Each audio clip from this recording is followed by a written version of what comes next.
When insects and termites draw a battle line with wood in your hood, there is only one wood preservative with proof and seal of quality, and that's Solignum, manufactured with sustainable and naturally sourced materials over the golden age and still on.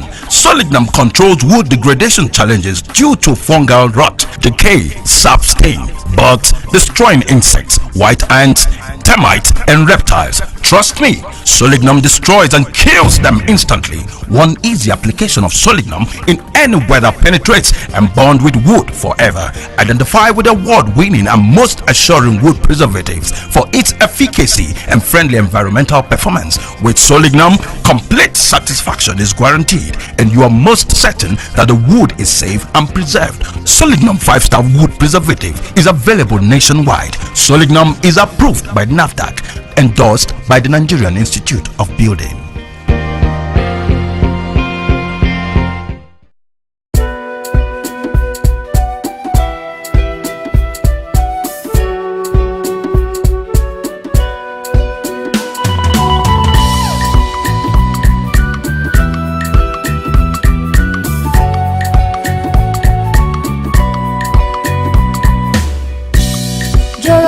Joromi, I want you to love me.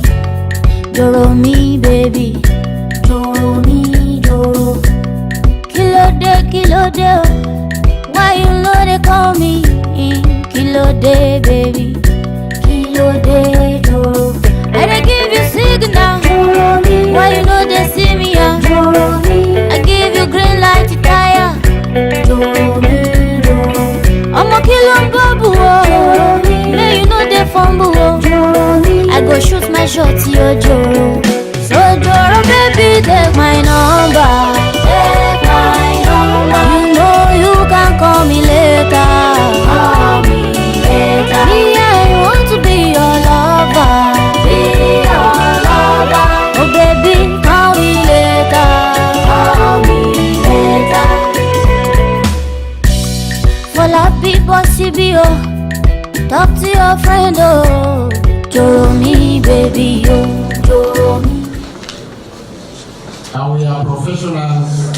Niceties are very important. But we are here mainly for the technical issue. I will now hand over this session to the chairman, in the person of Professor Martin Dada. Thank you, sir, my MC. Our senior colleagues, fellow builders, ladies and gentlemen, we have come to a serious session now. This is one of the reasons why we travel all the way from our respective destinations. Please, knowledge is, we don't stop learning. I want to appeal that everybody get seated and set for emergency and let's listen to whatever we're going to hear. We can write down our questions. What we're going to do is that we are going to take questions generally after the presentation. Each presenter has 15 minutes. We kindly please that we go straight to the point and the areas that remain relevant. On this note, I call on Dr. Joshua Rolonpia to present his first paper, Building Information Modeling, a Heavy Disruption to a Fragmented and Broken Process. Now we clap for Dr. Joshua. The President of NIOB, the Fellows of NIOB, the Chairman of this session, fellow builders, ladies and gentlemen. For the sake of time, I will want to go straight into the presentation this morning. But first and foremost, I want to appreciate this opportunity to be here to give a brief presentation on building information modeling, a healthy and disruption to a broken and fragmented process. I would like to start by this quote. The first one is, process is impossible without change. And those who cannot change their mind cannot change anything. And as we all know, things are changing. Technologies are evolving on a daily basis. And in order for us to remain relevant in the event of things, we have to change. Then second one is an anonymous. He said, don't be afraid of change. You may lose something good, but you gain something better. As we'll be talking about building information modeling, you will appreciate that quote. The third one says, learning and innovation go hand in hand. The arrogance of success is to think that what you did yesterday or what you did years and years will be sufficient for tomorrow. And the last is by the former Prime Minister of Australia, which says our future growth relies on competitiveness and innovation, skills and productivity. And this in turn rely on the education of our people. As we all know that business is evolving, and only those who are ready to adapt to change of what is happening can remain relevant. Not only in technology, we have I think iPhone 7 or iPhone whatever, but some years back we were using Nokia 3310, Sagem, and all those ones are out of existence today. The same thing is happening in construction. We used to use 2D drawings. I remember a time when people have to use table. We have to use this color pencil and what have you. But today, everybody is using computer. It is therefore important that companies, individuals participating in local and international markets must be aware and vigilant of what is happening around us.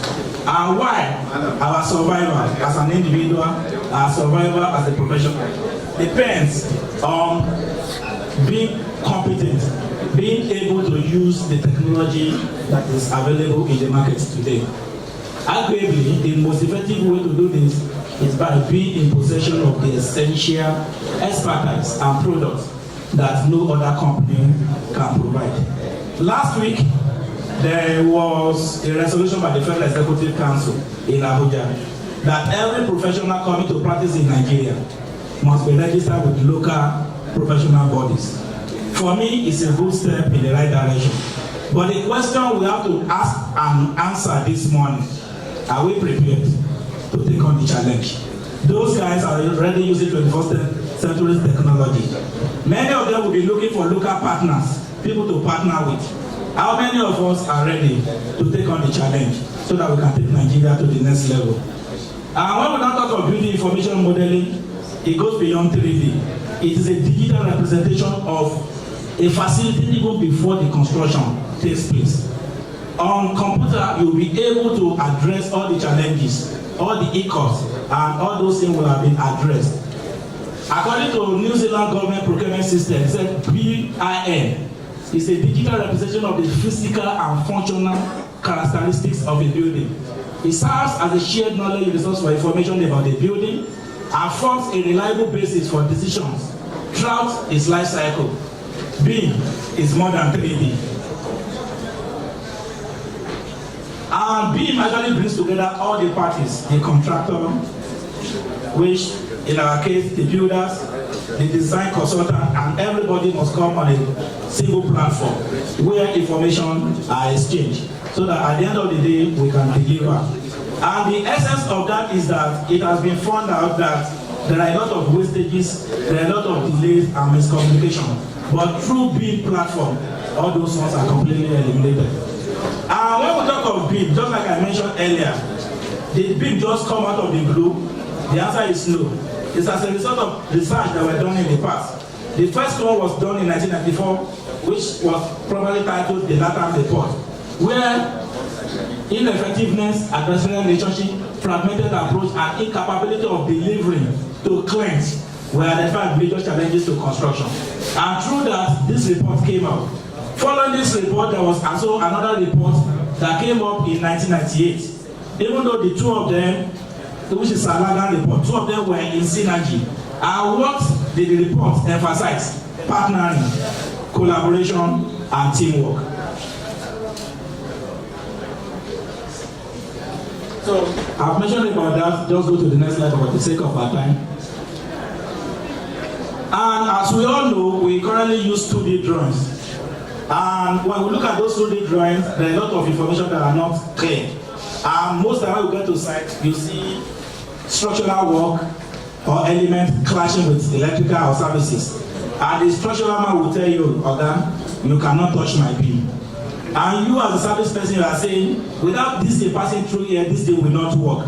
And will not be looking for a way. And most times, we waste time, we waste money, we waste energy, and at times it leads to disputes. And eventually, it leads to failure at the end of the day. The question is, who bears the responsibility? Is it the services man or the structural man? And B enables us to do all this constructability or what we call buildability analysis. This has to be done on paper before we get to site. Quantity takeoff and cost estimating, construction analysis and planning. In the CPD training that we had, I think sometimes in March or April, we talked about Primavera. Primavera is one of the software that works with build platform. We'll talk about shortly. It integrates with cost schedule. Through BIM, you can do your off-site fabrication. And I learned this morning somebody will be talking about individualized system of building. So, which is also a component of BIM, verification and some other stuff that you can do with that. As you can see from that picture, BIM allows you to detect clashes. And under those clashes, we have both what we call soft clashes and hard clashes. Soft clashes are those ones that have to do with allowance. If we put these services here, will there be enough space for maintenance in the future? All those things have to be considered. But when we talk of hard clashes, those are the ones that have to do with critical elements of the structure. All those ones can actually be addressed through BIM platform. And BIM now, as of today, has even got into about 5D. 4D allows you to do construction planning and the rest. You can even track your procurement through 5D and so on and so forth. And if you look at this diagram, this is the conventional mode of communication between the parties. You can see the line flowing here and there. And most times, information are lost in the process. But under BIM platform, which is the second one that you are going to see, that is the BIM platform. Everybody communicates to the center. Anything I want to do, I just go straight to the center. With my software, I can access that and do whatever I want to do. And this is typical BIM architecture. We have the design, construction, commissioning, and maintenance, which is the operation stage. Under the design, we have different softwares that are compatible with BIM platform, Revit, ArchiCAD, AutoCAD, and the one that are used for structural. And from there, it goes to the next stage of construction. The previous slide. Under that, we have constants, which are used for quantity extraction and estimation, Plan Swift, BuildSoft, and many others. And there you can also see Primavera. That one is for project scheduling. And at the end of the day, you are able to take control of your project right from the first day. And if there are changes in design with BIM, I don't need to ask you that where are the changes. With the platform, you can easily detect that. Just go on. Here is a software called Plan Suite, which is compatible with building information modeling. With this software, you can actually extract quantities.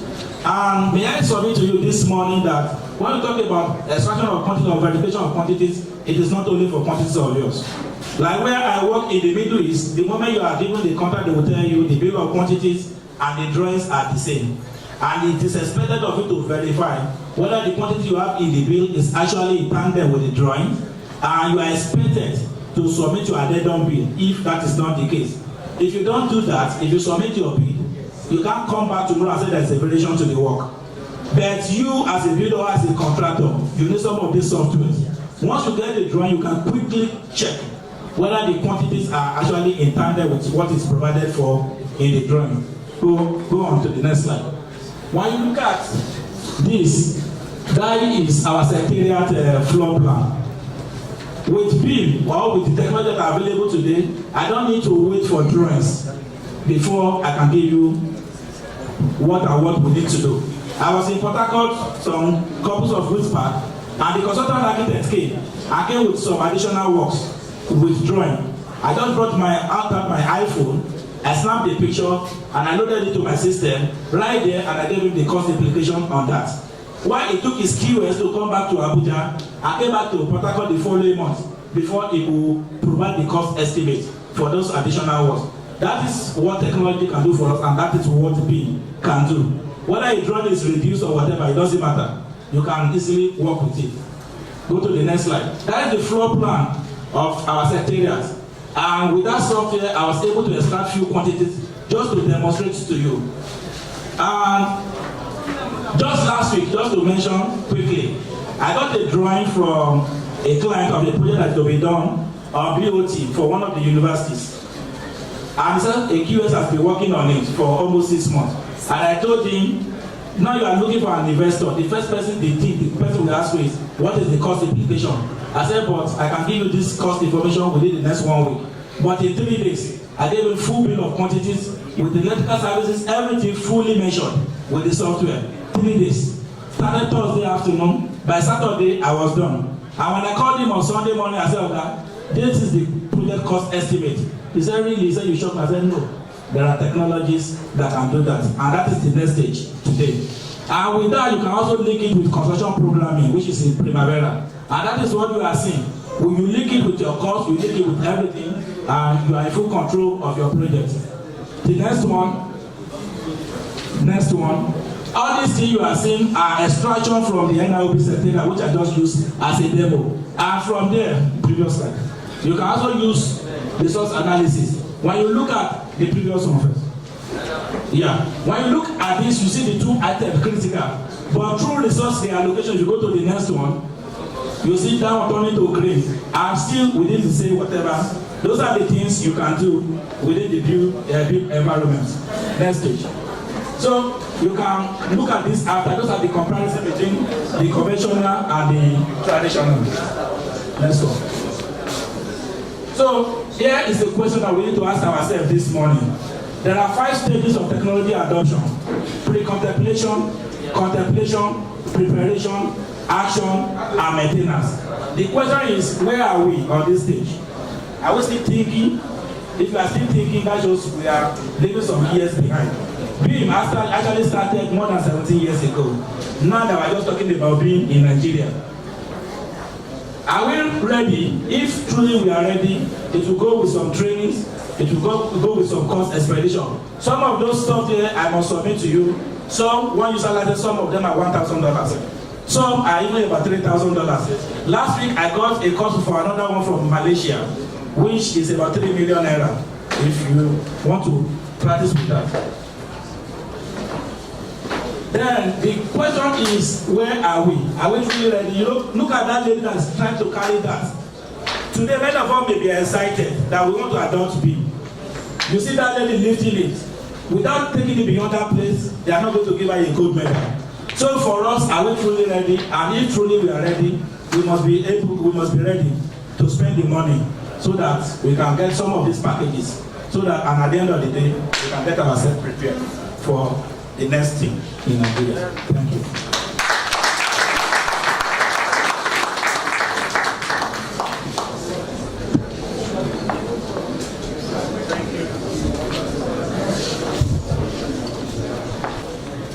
When it traced the origin of BIM, that the procurement system in time past has brought some fragmentation and division. And there have been research and Ibosegan report, Latham report, that eventually contributed to the need that all participants in the construction process, in the building delivery process should come together, and from the onset to be sure what they are going to see before actual construction, before actual use, and the use of the facility. He has told us some of the things that BIM can do. There are some software that are compatible on the platform, and then some of the things he has said are pointing to the need for efficiency, constructability, clash detection, and every other thing. But the last thing he said, I mean, what I gained from there is that there is a proverb in Nigeria that says the soup that is good, na money killer. So if we want to get onto the platform of using BIM, it will cost us training. It will cost us developing ourselves. But then the advantages far outweigh the disadvantages. On this note, I want to congratulate Dr. Lorenko, and I think we should give him another round of applause. Thank you. And he kept to time, he spent just 40 minutes instead of 15 minutes. The next presentation will be made by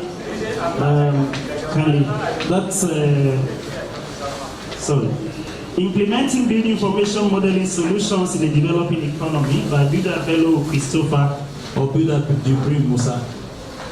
You are welcome, sir. Can we give him a round of applause?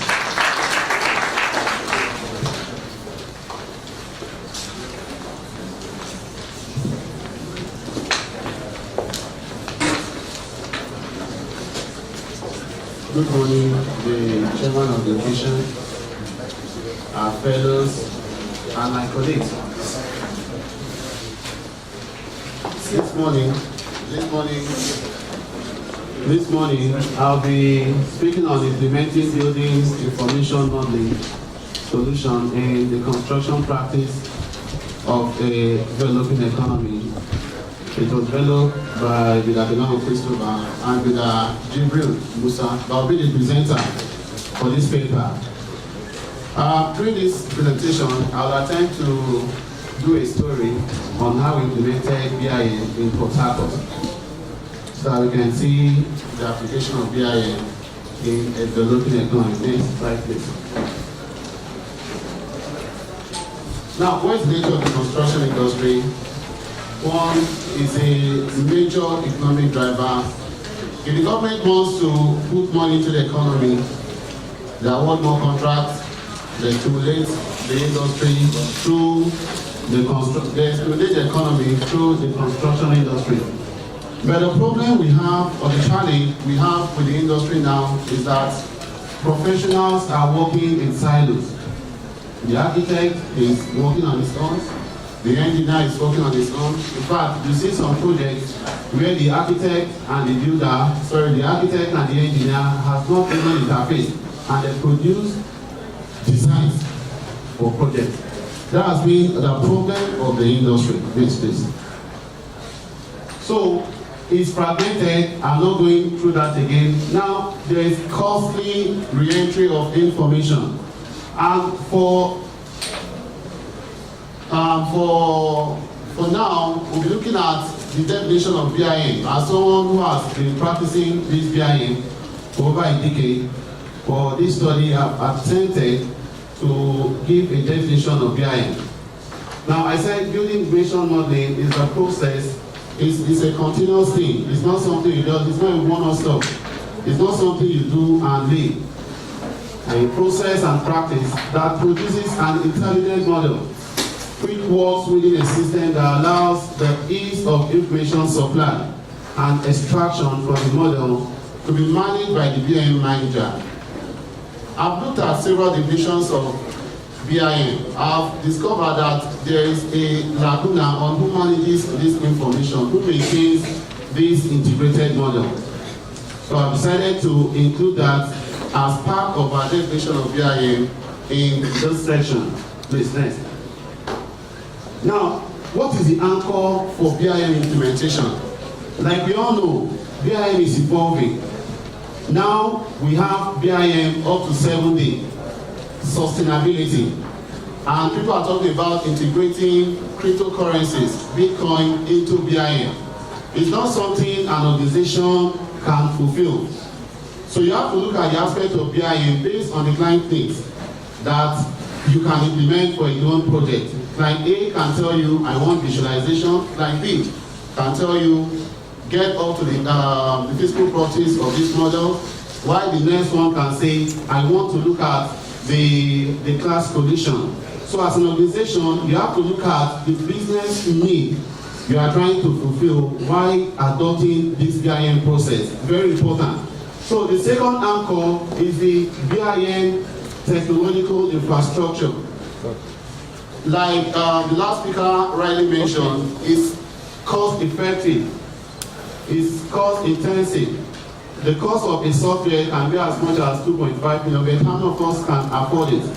And that's why you have this section. If you look at these software developers, they recognize that we are developing economy, so they make a leeway for us to use this software. In terms of the trial period, You also have portals where you can download this software for student edition. Just that there will be an acknowledgement copy after the output that this is student edition. They are out there in the internet that people like us can use. In 2009, Autodesk was in Lagos, and at Ikeja they discovered that a software being sold for in US market for as much as 600,000 naira was sold for 1,000 naira in Ikeja, Lagos.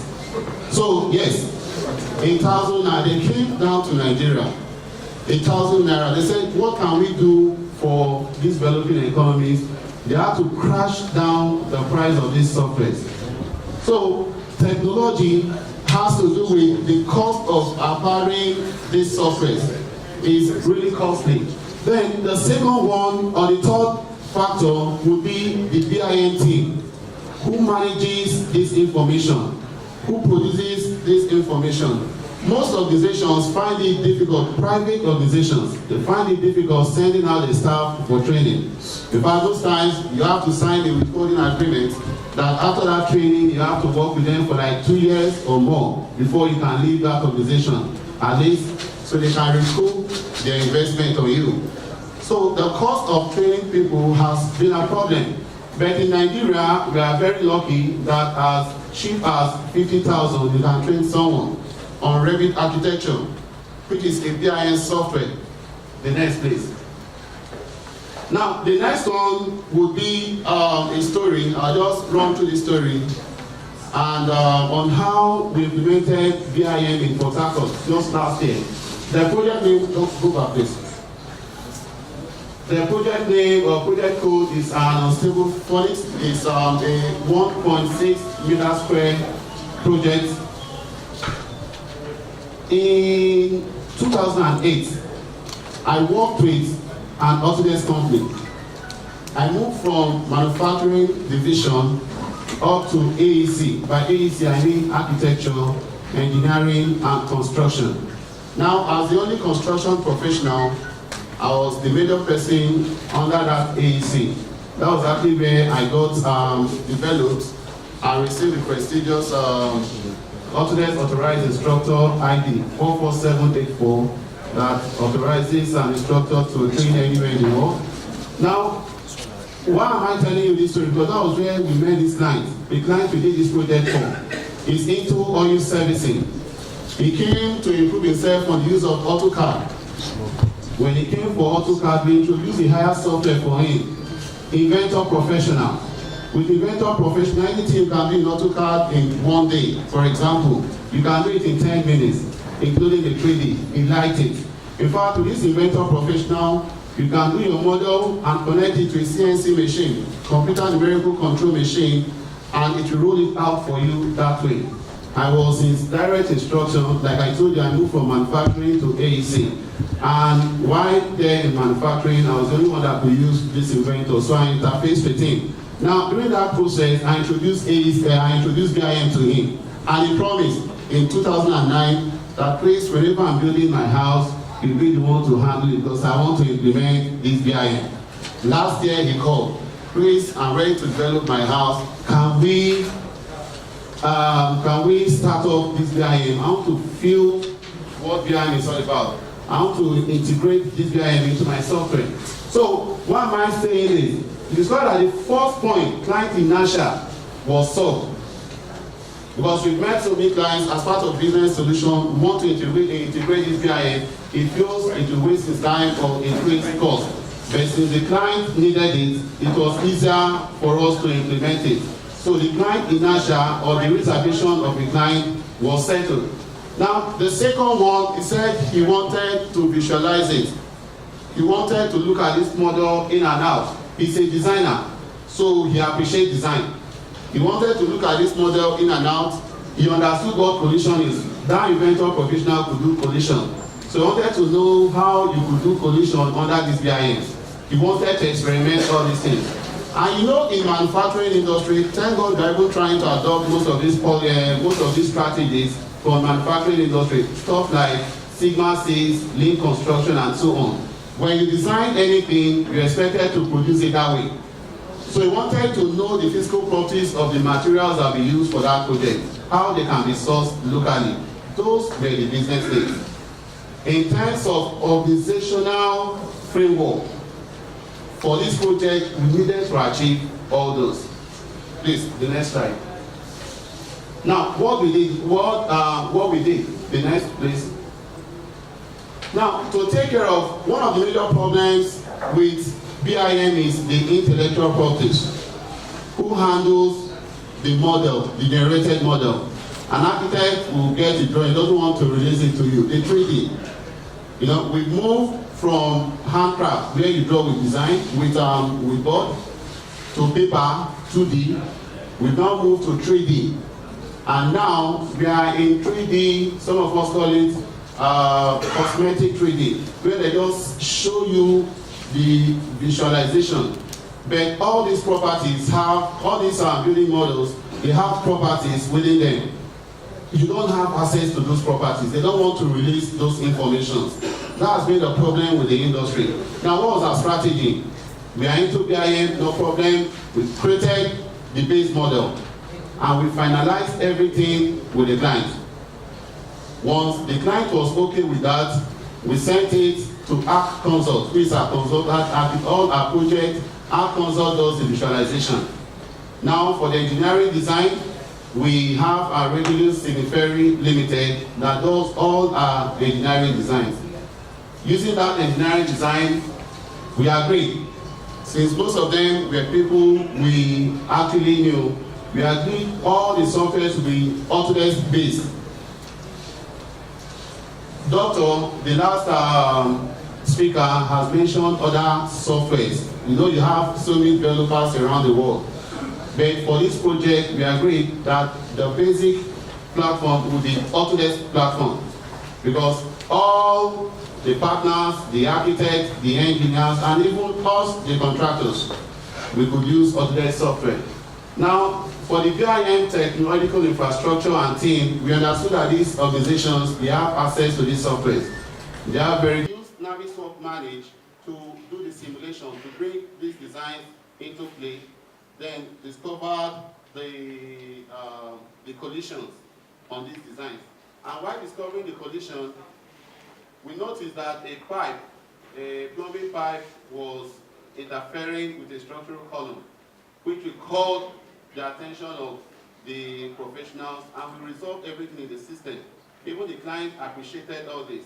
Now, by that single purpose, we were able to bring the architect, the structural guys, the contractors ourselves, and even the client into the model before we mobilized to site. Now, the coordinated input from professionals have told you how we were able to achieve that. We generated a robust model, because once they bring anything, we integrate into the base model in our cost study. So we created our alpha model that has all the needed information, the architectural information. There was no problem of intellectual properties. We developed the base model, which they worked with. So all the architectural drawings, the structural drawings, all the engineering drawings are contained in the alpha model. I've told you how we did the simulation, resulting to elimination of any waste on site. We save cost, and of course, we save time. Now, we also discovered something. I'm telling you, my time is almost up. We discovered that there was absence of BIM components for locally produced materials. So yes, absence of BIM components for locally. So what is the future possibilities? What is the way forward? The use of IFC. I just mentioned that we use Autodesk software. With other softwares that you can use for this BIM, there's what we call Industry Foundation Class platform, where you can interchange all this information irrespective of the manufacturers. So we'll see how we can start deploying this IFC. Now, the result for a smooth transition, we have to resolve whatever your client needs. Let's see how we can start implementing them gradually. Now, the need for collaboration with the IT industry. One thing we also discovered is that this BIM, maybe we can encourage them to go forward. It will help in the marketing. to go forward and develop a BIM model for those products, like tiles. I was trying to sell ceramic tiles, the tiles with those, the client said, I don't, it's a local tile and so on. But as someone, thank you. So if we're able to have that as part of the package, a BIM model of ceramic tiles, you know, it will be very easy for us to sell it to him. In fact, he will see it in the design and he will love it. Thank you so much for the time. I'll stop there for now. He has given a definition of BIM as a process. He told us that our industry, we have been working in compartments, in silos. Architect does it, so structural, QA services, then they bring it to somebody to construct. But the BIM, you got to see, you are seeing the building before construction. It talks that it is cost effective and also cost intensive. But he has given us a practical thing that they are student portals, and I think our students and our campuses can take advantage of this.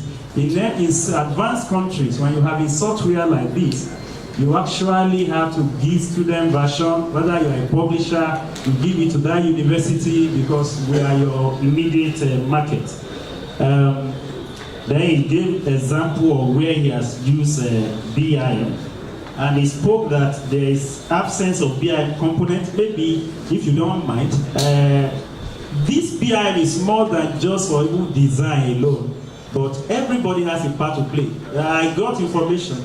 A Nigerian professor in UK did a software of BIM for IBM, and he was paid £1 million. And he was telling us in one forum that a lot of intellectual, we are talking of how much are we getting from oil in Nigeria or any other thing. The people here, by the time you develop expertise in BIM, because of so many issues, even spoke up to a level of, there's something they call Internet of Things now. All these home buildings are collapsing. They are already putting sensors in building. They can put sensor under bridge, so that if there is, or even there is going to be a small crack, there will be an alarm system that will be triggered off. Ladies and gentlemen, we also talk about industry foundation class for exchange of information. Like I said, don't mind the big grammar. We are bigger than the big grammar. On this note, I think we should give the presenter another round of applause. The next presentation is by Dr. Napoleon, and it's on industrialized building system. Dr. Napoleon, sir. My president, distinguished colleagues, the chairman, Margaret Shuaga, and myself, to present a paper on industrialized building system, a tool for sustainable development in the built environment. I will first and foremost apologize for I'm so stressful and so disorganized, but I will do my best to give you a highlight. The main paper is in the proceedings, so thank you very much.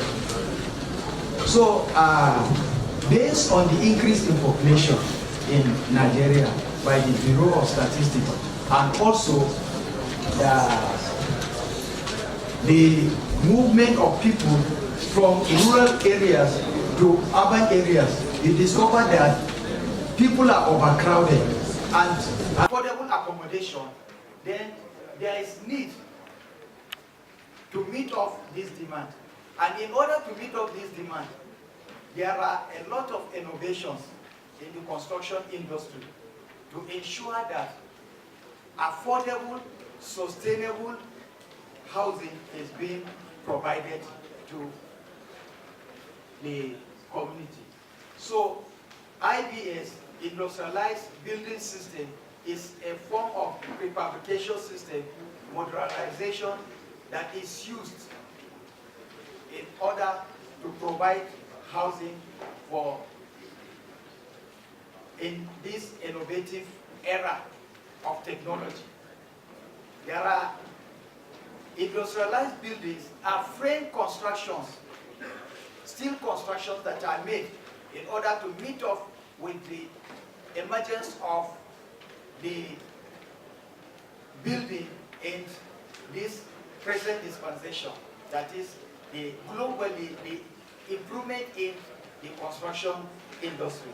So what we're trying to say is that for us to have a sustainable built environment, for us to have building that will meet up the challenges of the present time, that is safe for housing, then there is need to adopt the industrialized building. In the process, it is needful to start from the procurement stage, the design process, the process of the production itself, the selection of the materials. It matters a lot in this process because this deals with standardization, and in standardization, the basic component must be used to meet up the requirements of the production process. So the concern of the sustainable development is to ensure a free, affordable, and safe building production. The goal of sustainable development, goal number 7 and goal number 9, stress what we are trying to emphasize. The goal number 7 of SDG is to ensure access and affordable, reliable, sustainable, and modern energy for all. So in our construction, there is need for energy conservation, improving on these facilities. Goal number 9 stress that build a resilient infrastructure, promotes inclusive and sustainable industrialization, and foster innovation, which, of course, that is why we are here to come up with innovative ways on how to sustain our built environment.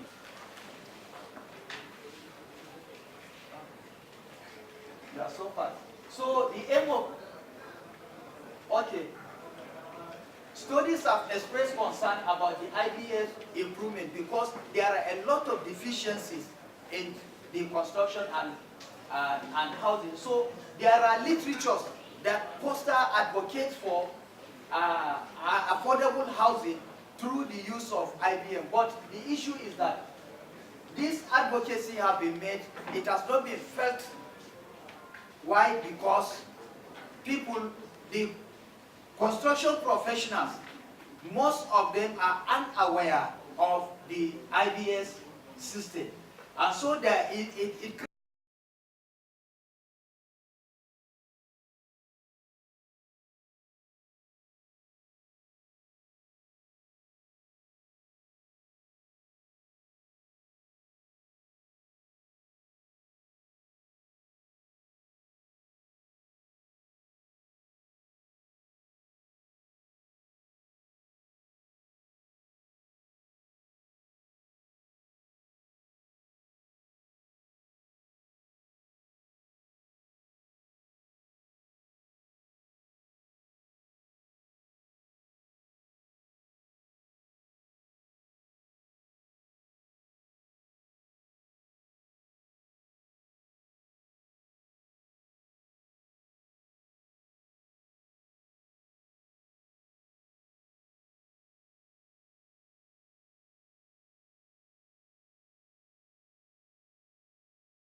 and also regression analysis was used to test for the hypothesis at 5% level of significance, and the findings are provided on the chart. Like I was saying, the town planners that were participated in this research were 6, the builders 15, architects 12, estate surveyors 7, quantity surveyors 12, engineers 8. So these are the professions that were used for the purpose of this analysis. So as you can see, those that are registered with Nigerian Institute of Building are 46.67%. And those that are not registered, 53.33%. Whereas those that are registered with the Nigerian Institute of Architects are 41.67% and 58.33% were not registered. Nigerian Society of Engineers, 37.5% and 62.5% were not registered. NIQS, 33.33%, while 66.67% were not registered. The Nigerian Institute of Town Planners, 16.67% were registered, whereas 83.33% were not registered. And others like Nigerian Institute of Estate Valuers, 28.57%, 71.3% were not registered. So in total, you see that 36.67% were registered, whereas 63.33% were not registered. So you can see where the problem lies. We have incessant building failures all over. And this is as a result of those people that are parading themselves that they are professionals, whereas in actual sense, they are not professionals because they are not registered. And so people are patronizing them for cheap labor. And this affects the process in the construction industry, and it also affects lives and property. So those that participated in the survey, 15% were MSc holders, 40% are BSc holders, 38% are HND holders, 5% are OND holders, and less than 5% are others that have participated in this process. And based on the findings, the test for the analysis, the first hypothesis is to test whether there is a significant relationship between the construction professional in the awareness of the use of IBS system, and we discovered that less than 5%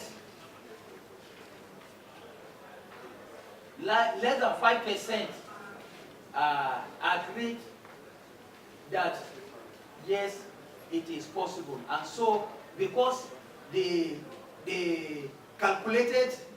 computed alpha is less than the chosen significant alpha 0.05%, so the null hypothesis was rejected.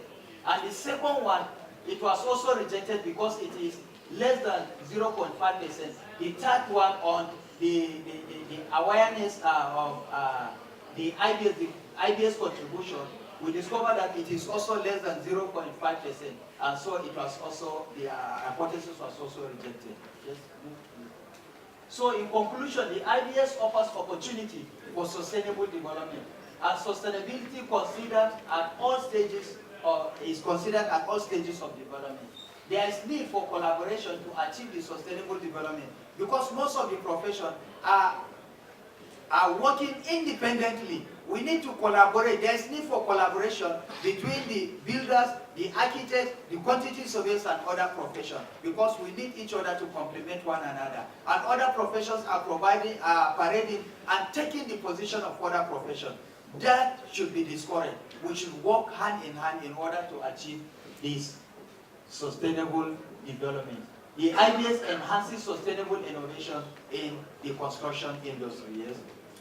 And it was recommended that there is need for greater awareness and sensitization of IBS, because so many people are unaware of the IBS system. The need to educate clients on prefabricated system is obvious. And the construction SMEs need empowerment on the prefabrication production. There is also need for greater information dissemination on the IBS system. Thank you for listening. His research was on the need to know the awareness about IBS, how that contributes to sustainable design in material selection, and the contribution of IBS to sustainability. His results have as they are presented, he said there's a low level of awareness.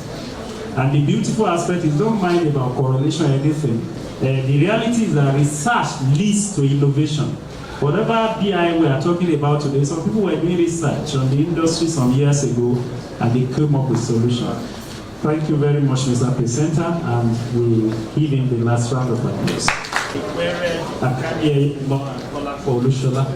So, is the presenter, thank you. 15 minutes.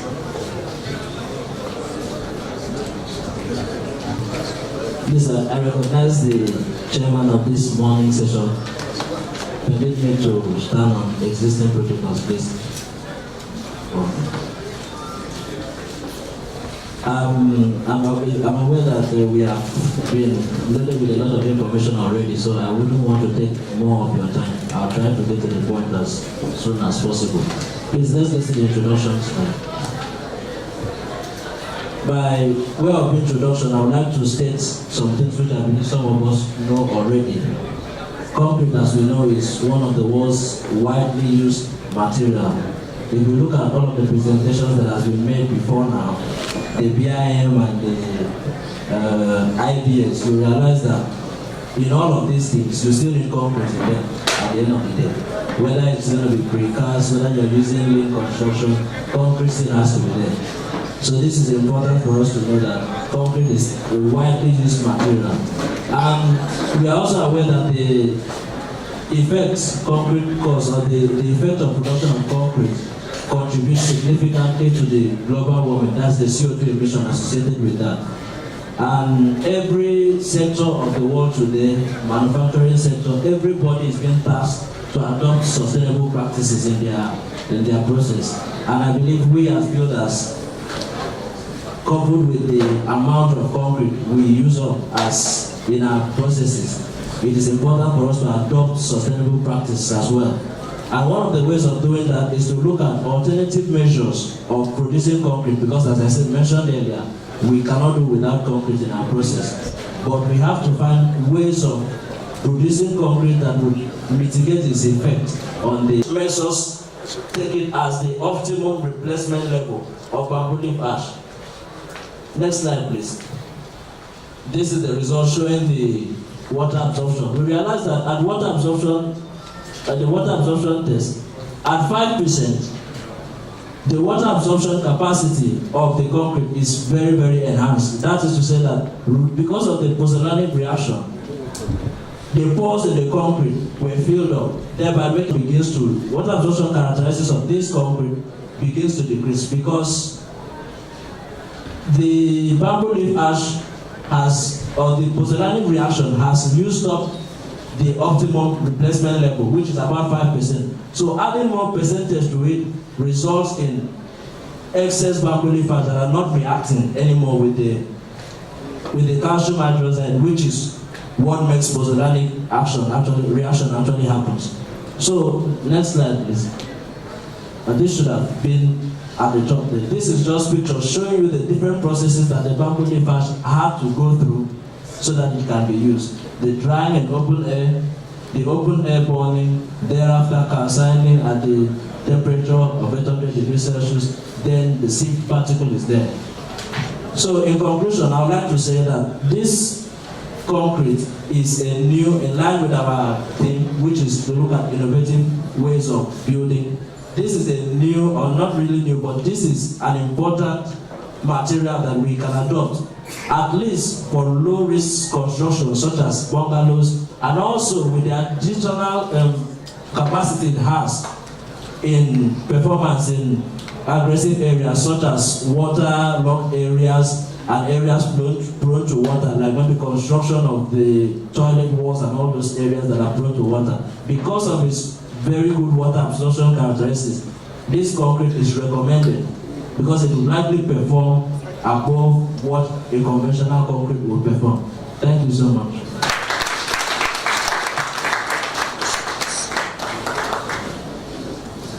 I think one thing, my friend, he has actually spoken to sustainability. Some of these things we are talking may look theoretical, but when problem happens, we know it's not theory. When the flooding happened in Lekki recently, we know that's no more theory now. Lagos is 10 meters above sea level. When I was coming here, somebody let me know. Jos is about 1,000 meters above sea level. No wonder it is cold. But somebody said if there is a 1 meter rise in the sea level in Lagos, it will be faster and adopt materials that are sustainable. He has recommended that bamboo leaf ash can be used as a partial replacement for cement, especially in low-risk construction. And it can be used in areas that are near water, waterlogged areas or near water, because of the water absorption. On this note again, can we give him another round of applause? Thank you. We have listened to all the presentations.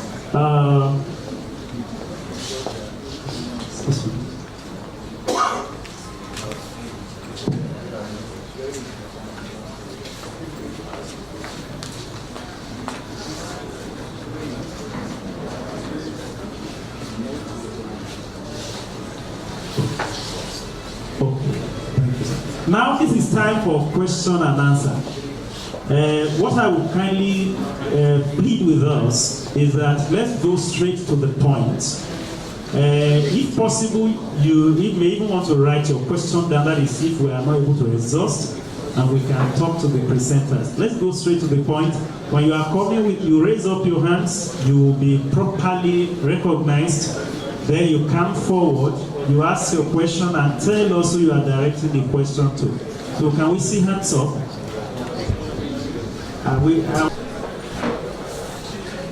You linked the partial substitution of bamboo leaf ash substitution in the production of concrete. But you try to link it with sustainable building system, development system. And you went so far as to talk about reducing the greenhouse gas emission. Now, I don't know how you can make this connection when you have to do an open burning of our buildings, which will in fact be adding to the greenhouse gas emission. It doesn't work like that. In green building systems, we try to take the total amount of carbon emission, carbon gas emission. And in this case, we see you adding to the carbon gas emission system. So your theory will fail there. You have to go and retain it, unless you can defend your stand. Dr. Napoleon. Professor Wahab and I were discussing your paper. He and I recall that in the 1960s you were teaching that theory of industrialized building systems. That's as far back as the 1960s. And I was trying to find out, I scanned through the paper to see where you have added knowledge to what we were teaching in the 1960s. I would have thought that the direction you would have gone was the influence of the lack of availability of energy supply to the development of industrialized building systems in Nigeria. You would have made an impact. I would suggest you go and investigate that area. Please, because of time, we're not going to be taking, we're not going to be giving answers to every question immediately after the question. So please, the presenters are to note their questions so that when it's time for answer and response we give. The next one. Questions come up. I beg your pardon, sir? Questions come up. Yes, sir, that's what I'm saying, sir. Number 2, please. Number 2, 3, 4, just come nearer here to save the time of the house. Please come. Whoever, just give me this. Even if it's not number 2, just ask your question. Are you among the people who raise up your hand? Yeah, please.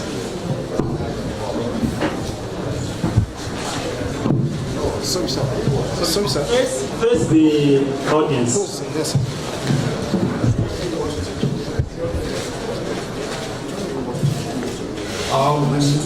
My question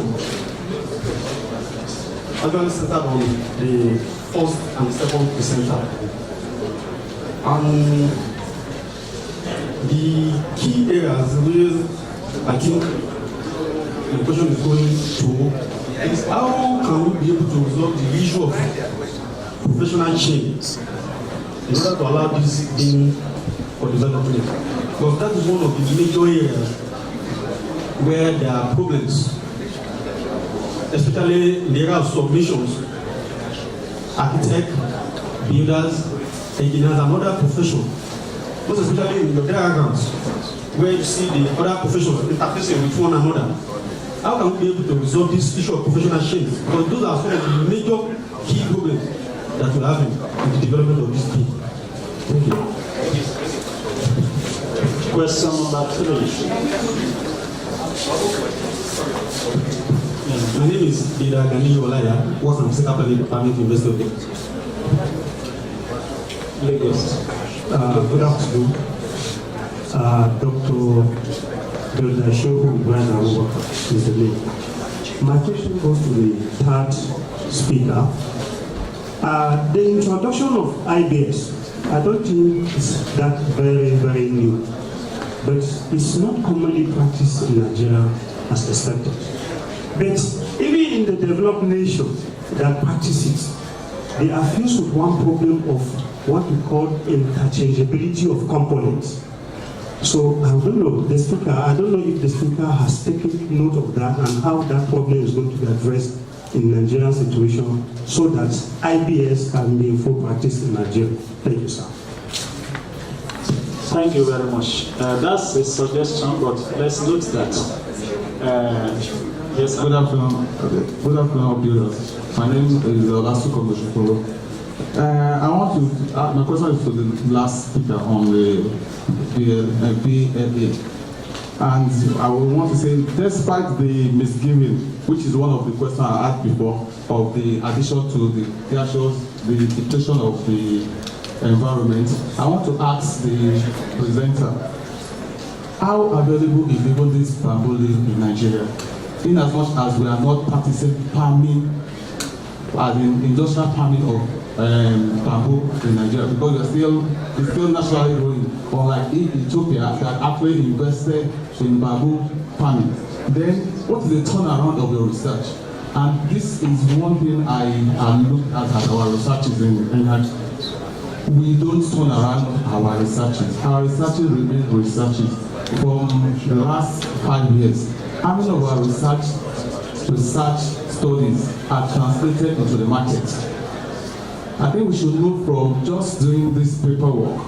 And I was going to ask, what is the turnaround rate of your research? How marketable, what are the indices that you look at that made you go into this research? Professor Akileni spoke about IBS and the issue of energy. Well, that one was an observation. Sir, I don't know whether you are expecting a response or because whether it was an observation. I just advised them. For instance, you could easily have also looked at other botanical elements that might have better quality personality. Okay. No, I don't expect them to respond. I just want them to say thank you. Thank you, sir.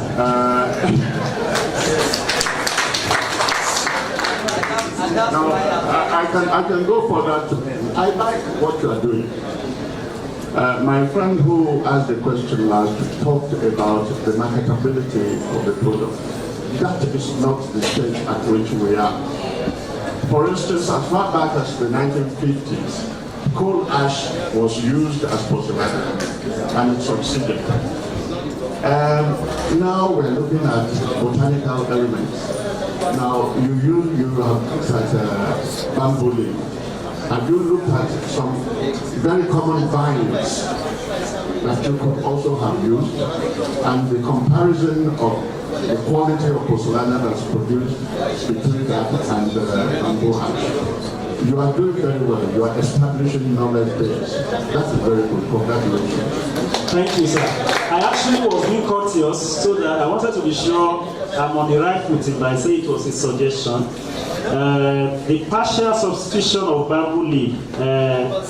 This builder, Professor Kune, also spoke about the issue of the carbon emission, because yes, greenhouse emission because of the burning. Do you have an answer?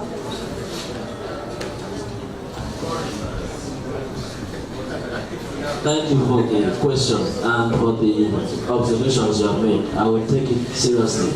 But then I would like to also mention that when I proposed it as a sustainable solution, I was actually doing that in relation to the cement production process, which the temperature is obviously higher than what is required for the process of the bamboo leaf ash, and the technology is inputted in to generate that energy. You guys have to learn to read.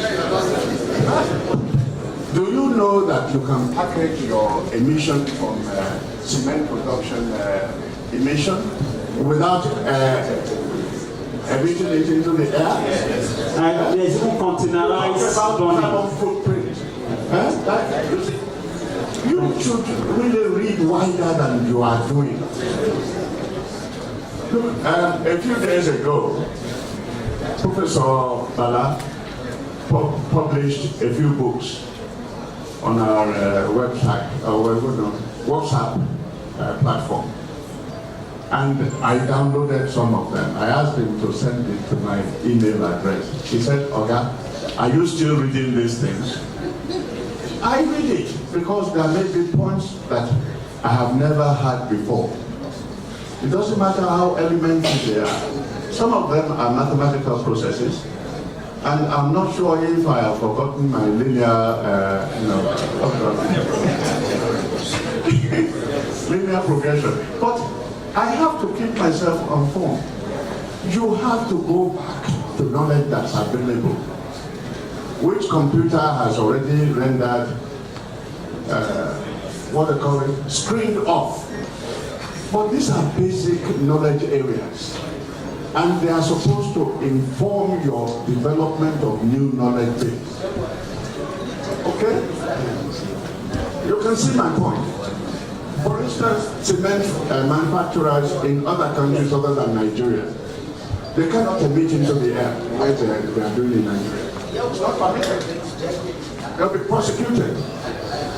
So, when you're talking about Nigeria environment alone, you might be right. Thank you, sir. My dear, just to also the issue that's come up, somebody also wrote of cassava peel as a pozzolana. Yes. And the same question said as it was, what of the burning? So the solution that was provided there was that there can be a containerized way, so that you are not emitting that to the air. Thank you very much. The next question is on B, the professional shame. I think Dr. Olonukuya, my friend, will ask. Thank you, sir. Like if you look at the diagram, when I was making that presentation, there was a comparison between the conventional ways of information communication practice and being model.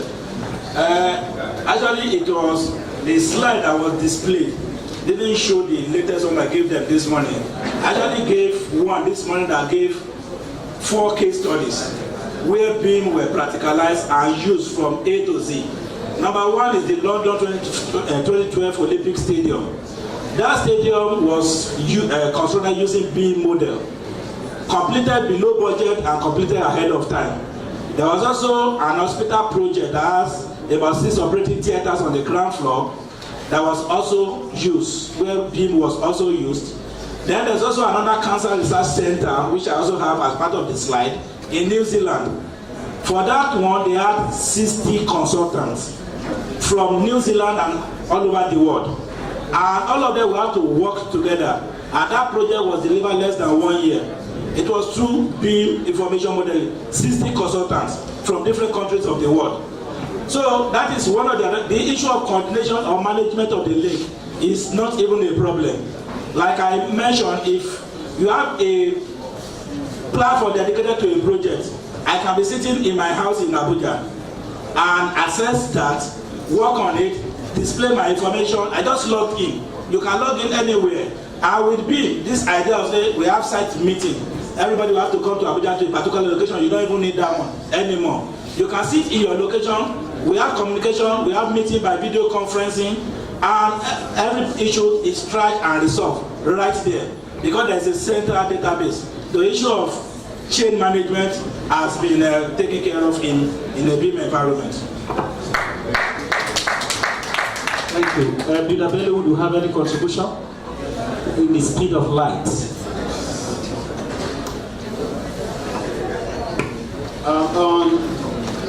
On the chain management, in the little story I told us, when these professionals bring in their inputs, I did tell us that everything was fed into the alpha model. Everything was fed into the alpha model managed by a BIM manager.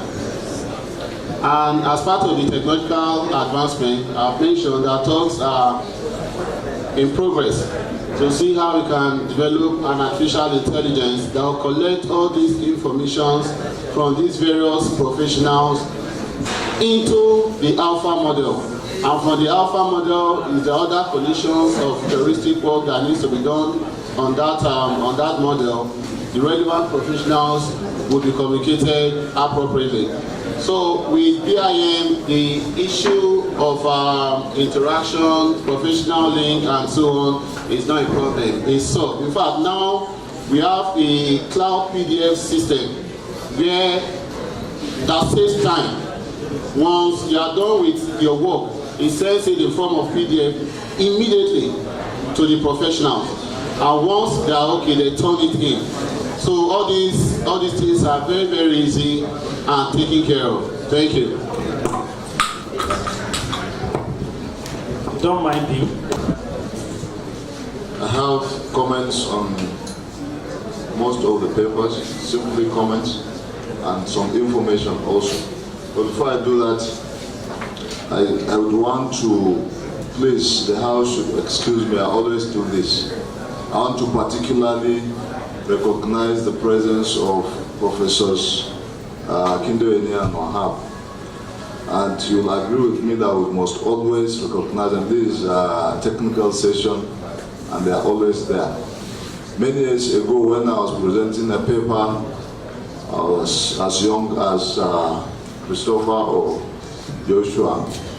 I had just been announced professor that time and they were there. I said I stepped down my professorship as long as they were there. I deferred to them and I'm still doing it today. Please.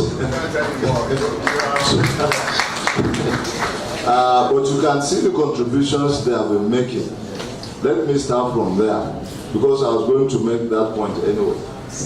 If these septuagenarians are still as sound intellectually as they are, you had it yourselves. What excuse have we not to be reading now? And there's nothing you can do without reading in this world. Now I have to read, like Professor Akindele said, very, very widely. You take the issue of sustainability. I saw Napoleon saying that's of literature. I can give you 2 million literatures on sustainability now. And you are saying that it's not available. Where? You can mind the wave now. The first thing you see about 2 million materials on sustainability alone in construction. About anything, materials, buildings, anything. These greenhouse gases and you are talking about. Why are we not reading? Then you come to building information modeling, which is the theme of a major theme of our conference today. We are talking about innovations. There is nothing you can do without BIM in the next few years. And I will make a few comments, starting from what Joshua said. I attended the conference in Coventry, that was 2011. And this, we are talking about not 3D now, 4D and 5D in BIM. ND now. To infinity. It's up to you. Yes. It's up to you. Yes, it's up to you. Actually, it's defined by you. I mean, in the market now, it's about 3D, 4D, 5D, but the postulation is can go to N dimensions. And we are talking about 2D up till now. And NIOB has been organizing training workshops on these various components of BIM. The last time we had Primavera, and many people don't even have the software as it were. We have been doing this other one, Microsoft project. I don't know how many of us can program with Microsoft project. AutoCAD has been there for a long time. I don't know how many of us can use AutoCAD. You see, the trend we are going now is automation. As he said, this conference I went to in Coventry, the Innovation Center, actually it's virtual reality, but it's now really, in many years you call it virtual reality, but now it's a reality. You have software, and you can sit down in your office as long as you can sight the building. You can enter any room and make any corrections. You can sight visually when you are constructing. The software, as long as you can train it on your building like a binoculars or a camera, you can enter any crevice in that building and make comments. So you don't have to go there physically. But before we get, that is 5 years ago. That was 5 years ago. But what we are talking about now is simply, just simply even the 2D that we are talking about, and we are not there. You see, somebody touched on procurement also on BIM there. It is already happening. World Bank projects now, you don't see anybody, you do e-bidding. So you download all the contract documents. So if you don't know AutoCAD, Primavera, Cost X, and so on and so forth, is your business, you can't bid. And in fact, my PhD student just finished one. The end product of that research was a software for e-procurement for BPP, using our own local environment. So the list is endless. I can't see how we can survive in this industry. We keep talking and talking as builders, but you see, knowledge is power. Our power lies in the knowledge that we have. And as long as we refuse to learn some of these things, all the politics will do amount to naught, I assure you. So now, what I want to suggest is curricular review of what I have said, all these things. Wherever Common went for accreditation, from OND to masters at least, to even first degree, but we are saying some of this will translate to the postgraduate. But we have to review our curricula. And if you have to review and include BIM, so that BIM makes a very strong presence in our curricula, then we have to build ourselves. We have to have some capacity building. We have some training on BIM, and the earlier we do it, the better. I have been advocating wherever people have influence in polytechnics, in universities.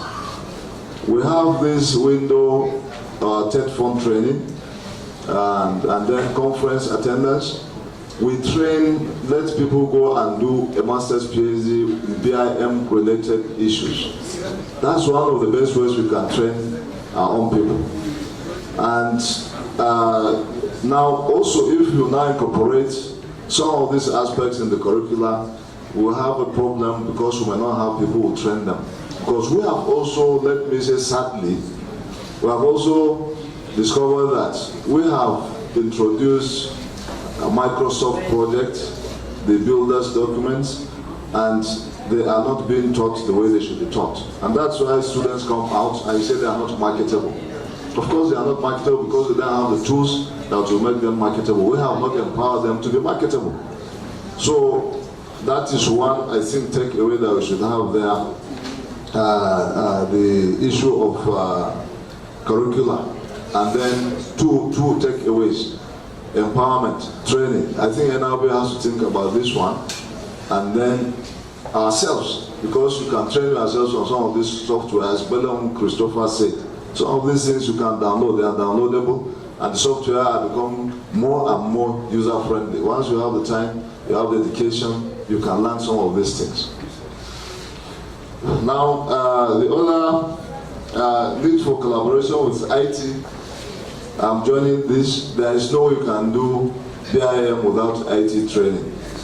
So the earlier we also train ourselves into some of these things, the better.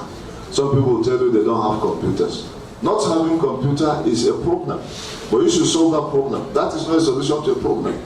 I don't have a computer is not a solution to a problem. You are creating another problem. So, so I think we should be problem solvers, not problem creators. When there is a problem, we solve that one, not to create another one in place of the one that we have. So need for collaboration. I know many builders are IT experts, and that's a good one I should mention also. Many of our people are good computer experts, as I said. In programming, you remember Blackishola, designed one software for us for this our builders document, and we have other people who are software savvy, computer savvy, and they can do a lot of these things for us. But still, we have to do at individual level a lot in order to school ourselves into some of these systems if we have to survive. I won't say much about the industrialized building paper because I think Prof has said everything about it. We were discussing with the chairman. I said this thing is long overdue. How about the comments that we have? There is, if we have to continue, because we may have to do it as mentioned by past President Balaka Oje, this mass housing that we are talking about, the best way to achieve it, affordable mass housing, because all the mass housing we are seeing now is still not affordable. I told some people, if you have to sell a house at 5 million naira to a professor, it's too expensive. You say 2.6 million naira, 5 million naira is a small amount of money. But tell me, professor's salary, we can show our pay slips. You can't afford it. No, it's true. Professors are the only people who are not shy of their pay slips. We can show it anywhere. But I'm telling you, you can't afford it.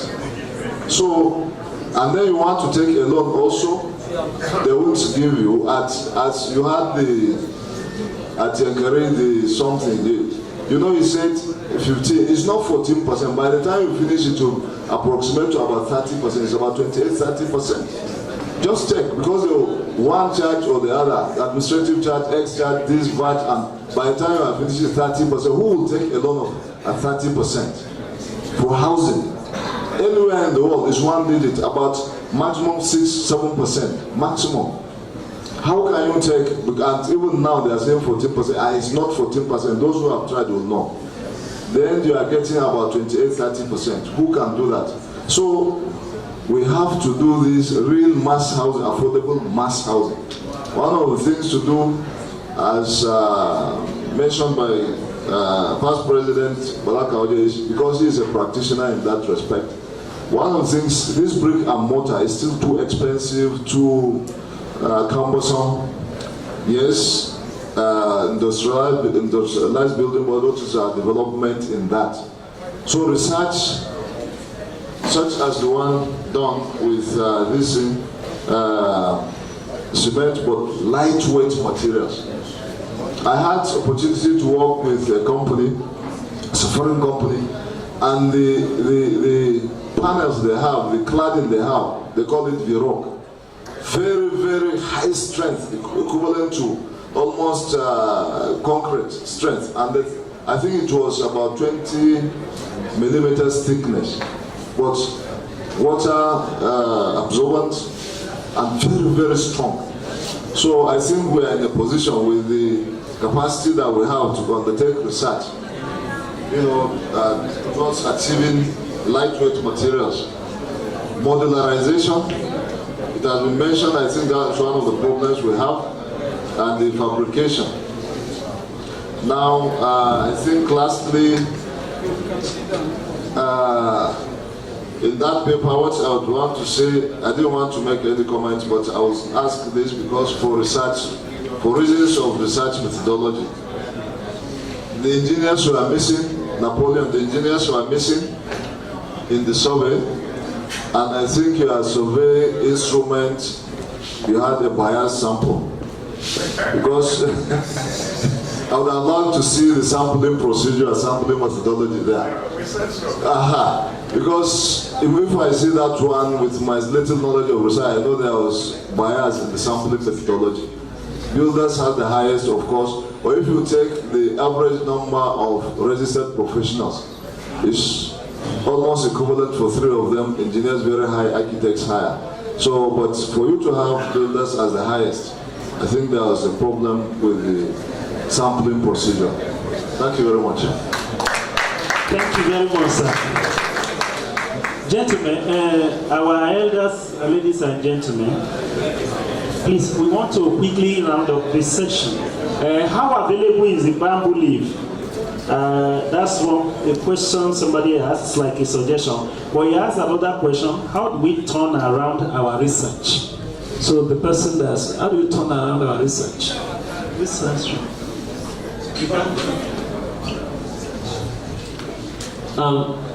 To answer that question, one of the ways to turn around, by turning around the research, I believe you meant getting into implementing some of these things we are proposing. It is at platforms like this, because I'm sure that everyone here is not in the academic line. Some of us are practitioners, some of us are engaged in the building sector in one way or the other. One of the ways of turning around this research is presenting these things at forums like this to enable those who are practicing to be aware of these things and to be able to get it into implementing it in their construction and in whatever aspect they are in relation to the building sector. That's what I believe one of the ways are. Thank you, sir. The last question by the past president, Yuda Balakaoje, is what are some reasons, what are some of the reasons why people are not adopting IBS? My dear sir. Doctor, do you have?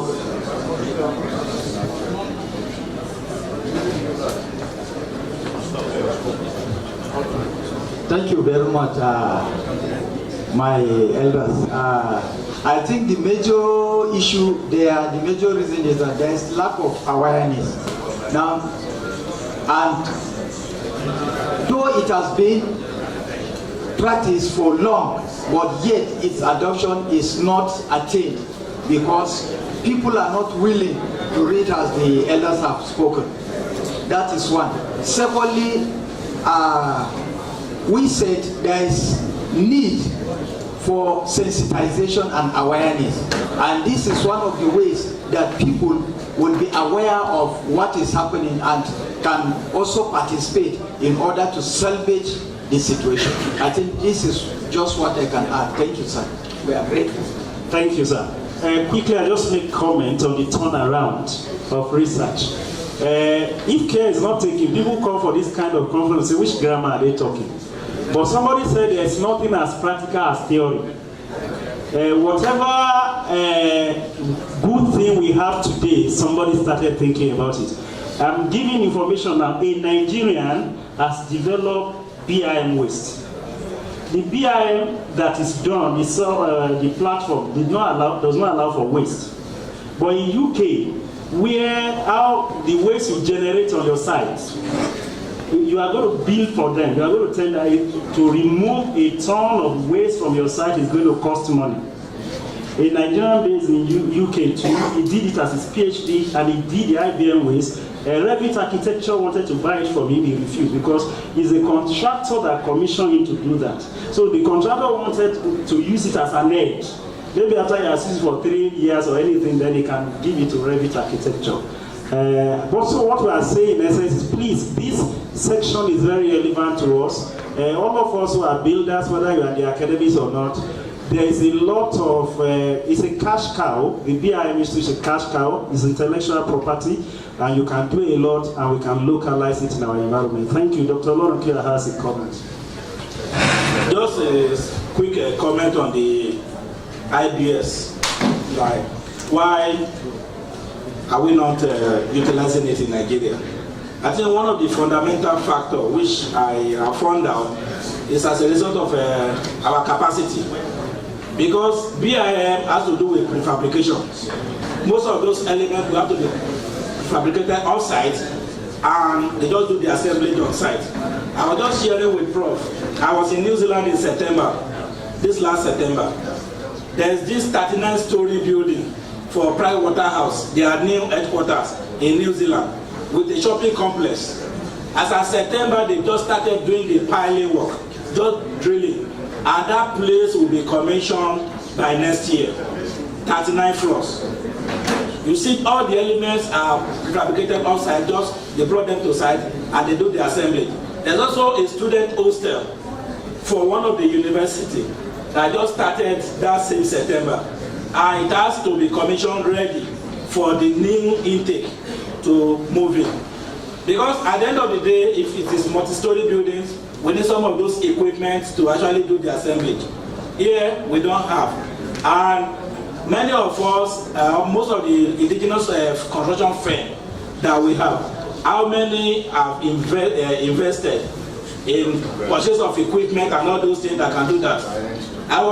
I made an appearance on Channels TV last month, and I was telling them the longest bridge in the world today, between that connects Hong Kong to Macau, at a point has to go under the sea. And I watched the documentary from A to Z. Most of those things were prefabricated. They just bring them, you see this equipment, then the thing will just push the beam to the other columns, and you just see the thing standing, and they continue in that way. Those are IBS systems, but how ready are we to do those things? And part of those things that we've said is BIM, because you should be able to do all those things on the system. And at the end of the day, you give it to your manufacturer. We want this also component. They produce it for you, and they just bring it, you assemble it. There's a project where I work on in Abuja, even though it has to do with tiling, because they use modular system of design. We just gave this thing to the company in Dubai. They just brought everything like that, even including ties. I mean, skirtings. We're not cutting skirtings on site, because they just produce that way. We just bring them and just install them in place. So I think that's the way to go. Thank you very much. I think on this note we have come to the end, but please don't leave yet, of this first session of the technical session. I think we should give our presenters another round of applause. But more importantly, we should give our teachers. Some of us are students, where we see some people. We should give our teachers another round of applause. And our teachers know themselves. Our academic teachers, our professional teachers, I think we want to say thank you, sir, for taking the time to sit down here. But that's exemplary. That also means the second session, please, let us make ourselves available. Because men of ideas rule the world. The second, we are coming back at 3 o'clock. The local organizing committee, we announced to us before 3 o'clock we're going to have our lunch. They are going to announce the time and the location for the lunch, but the fellows have their own location. Kindly look, let's listen to these announcements. From our from what we have done today, some things are apparent. There is a need for training on BIM.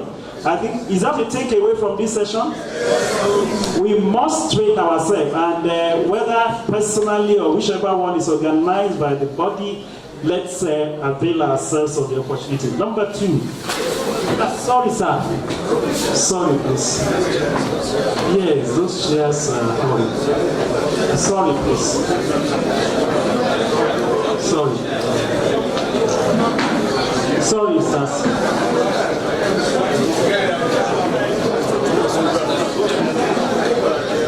Need for review of our syllabus.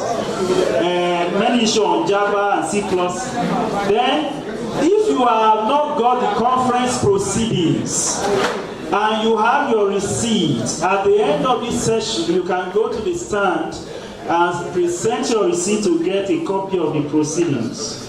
Then there is going to be a meeting of the NBQF assessors and verifiers forum with all state charter chairmen and secretaries. And lastly, one of us, and we've got to encourage him, He's doing a research in South Africa, a PhD research on modeling cost and time performance. And he has given some of us some questionnaires. He's kindly pleading with us that we complete the questionnaire and return it to him. Okay, there is an announcement. Yes, I've just received a message that Excellency, one of us, Deputy Governor, Ekiti State, has been promoted professor.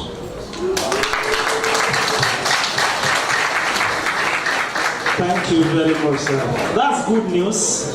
It's an icing on the cake. That's Professor Olushola Ekolapo, the Deputy Governor of Ekiti State.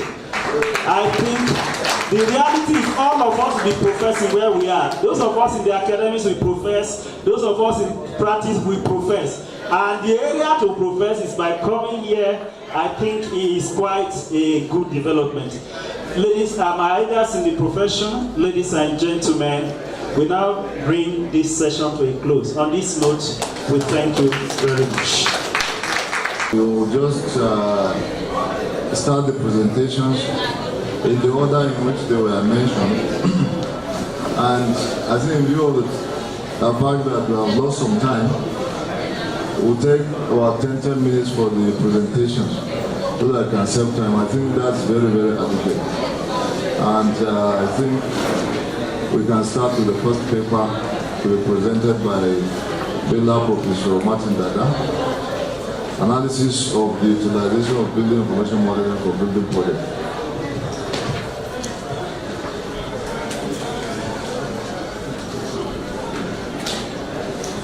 Police here.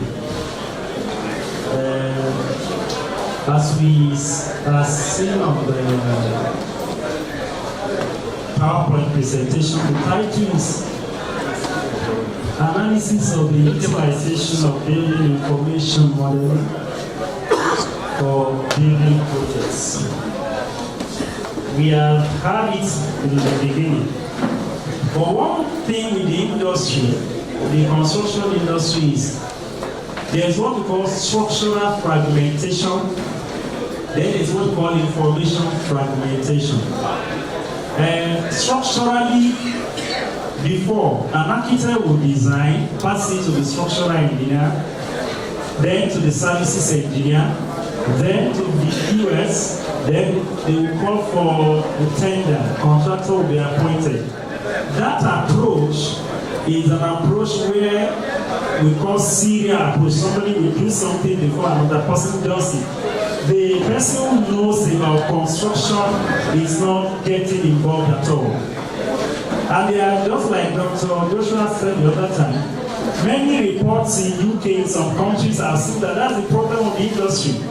Your car, the Toyota car you are using, the designer was not, is the same organization that designed, that constructed the car, that's maintained it. It's not that the design is somewhere. So you get everybody involved in the design and the production of your Toyota car, or whatever car it is. And so it means all the people who are involved, either in the design, either in the production, either in the marketing of Toyota car, they come together from the onset. And that's the principle that we are expecting. That is the principle being used on that's the what drove us and drove the industry to building information modeling. Another thing is that there's what we call information fragmentation. That is, an architect is using this software, the QS on in his own company, is using this, is using that, but a lot of information is generated, and how do we transfer that on a common platform to everybody? Now, the industry is fragmented, separating design from construction. And but the goal of BIM is actually BIM is an ICT-enabled vehicle or forum for all project participants to have overall view of the project before construction. You can see this. Just like we were hearing before, they said there's 2D. That's what they taught us in our secondary school. X, Y axis. when you are doing your graph, X axis, Y, that's 2-dimensional. But we know in life is not 2-dimensional, it's 3-dimensional. But later they taught us X, Y, Z. Am I right? And that is your keyboard sugar, the way you are looking at it. They were now teaching us perspective. Now, so we now have models we call 3D. Now, when you have 2D before, if you have your plan, the plan of a house, if I make an alteration in the plan, it will not reflect in the elevation except I go and make a change in the elevation. Am I right? But if I have a 3D, if I move, if I do, make an alteration in something, it will show, you will be able to see. Then another thing is this. Somebody who is not initiator, somebody who is a novice, when he sees a plan of a house, he may not fully understand what's going on there. Am I right? Except he sees the elevation. Am I right?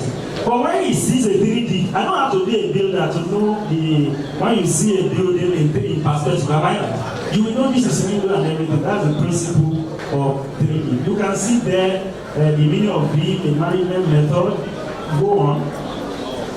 Now, we have what we call 2D, 3D, 4D, and 5D, and now we're having 6D. Now, the meaning of the 2D is just the 2-dimensional. The 3D is just for you to see in perspective. We call it a constructability model. The 4D now means you are already integrating time into it. Then the 5D is talking of cost. Then the 6D now, they are talking of even facility management. We are talking that when you have the beam, the different levels, the models you have, it means right from the onset we can manage it. Even there's a section in B now, you can have what called energy efficiency. Later I was telling you there's what called beam width. That's an addition, but it's not yet in the beam general platform itself by design. So this study was aimed at analyzing the utilization of beam for the building project delivery in Akwa Ibom State. We want to see the level of the utilization of beam models, then the beam software. That's just the essence of this research. Can you go on? These are the models I was talking about. This 3D. You don't have to be a builder architect to understand this. But if it is in plan, I may not understand if I'm not a builder, if I'm not in the industry. Please, that is the 3D model. Then please go to the 4D. The 4D is the one that you are integrating time with it. There's a section of the beam that you can bring in your time scheduling. And that is Navisworks. Navisworks is compatible on the beam platform. And this is an area I want builders to know that this is where you become relevant. The issue is this: before we used to say they didn't include us in the design team and every other thing, but beam is bringing everybody who is relevant to the same platform. So the QS has his own part to play, the builder has his own part to play, and I was in a forum not too long ago, somebody was saying in UK, the people who are using the Navisworks, which is for scheduling of time, and that they are construction managers. And in my interest of the profession, nobody was talking. I said, well, in Nigeria, the people who handle building construction are builders. So let us all know that the relevant portion for us now is what? Is what? Navisworks. That is the 4D model of beam. Let's go forward. Then you have the 5D that will give you the cost. So the one common platform, you can get the cost. Then go to 6D. They are already talking of even the facility management, how you are going to manage the infrastructure and the building before it is eventually constructed. Now, these are the beam models available. Then you can go forward. Then there are what we call, what we did is that this, what you are seeing is a part of a larger research work. Some professionals were sampled using stratification, but we have extracted the architects and builders out. You can see the sampling 73 questionnaire were administered on them. Can you please go forward? And what we see is we wanted to see the level of utilization of beam visual models. Number one, we discovered that the most important, the one that is used, is the 3D building design model. You know, actually in some places they call it the 3D constructability model, where you are seeing it in the XYZ perspective. So that's what ranks most: builders 1, architect 1. Then there is the next one, kindly oblige us. This one, it should have been presented, the rank should have gone from 1 to 7. So we are sorry for that. The next one is 3D as built model. That's the most commonly used. 3D as built model. That means some of our people, they can do, when there's as built model in the building code, after the construction, they can use 3D to do. Then the next one, that's number 3, is 3D constructability model. The one I say, yes, constructability is a US term, but in our own setting in UK, sometimes they also say it's buildability model. Then there is 3D coordination model, there's for MIE, mechanical, electrical process industry. But the reality is that the one we have used in Nigeria that is just common is just the design model and the as-built model. Then, can we go on, sir? Then we now want to look at the software. BIM is not a software. That's what we need to understand. BIM is a platform.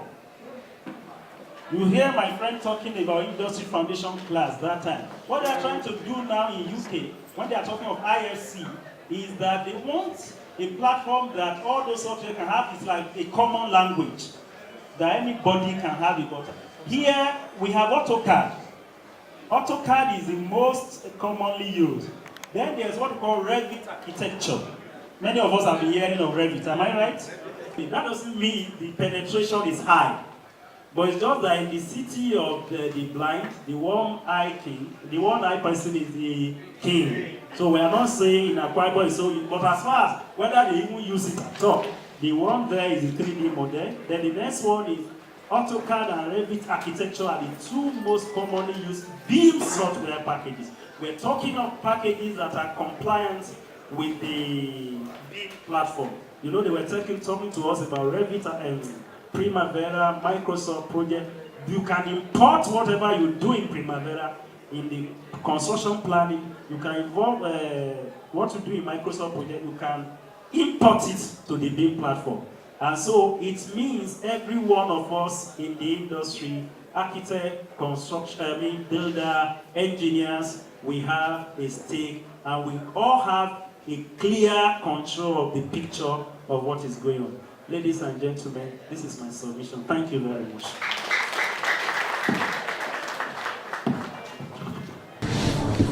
Thank you very much, Professor Zaranda. She has added these perspectives of the 4D and 5D and 6D, and like the lecturer that he is, has tried to clarify, because when you say 4D, 5D, 6D, some of us start thinking, what is 4D?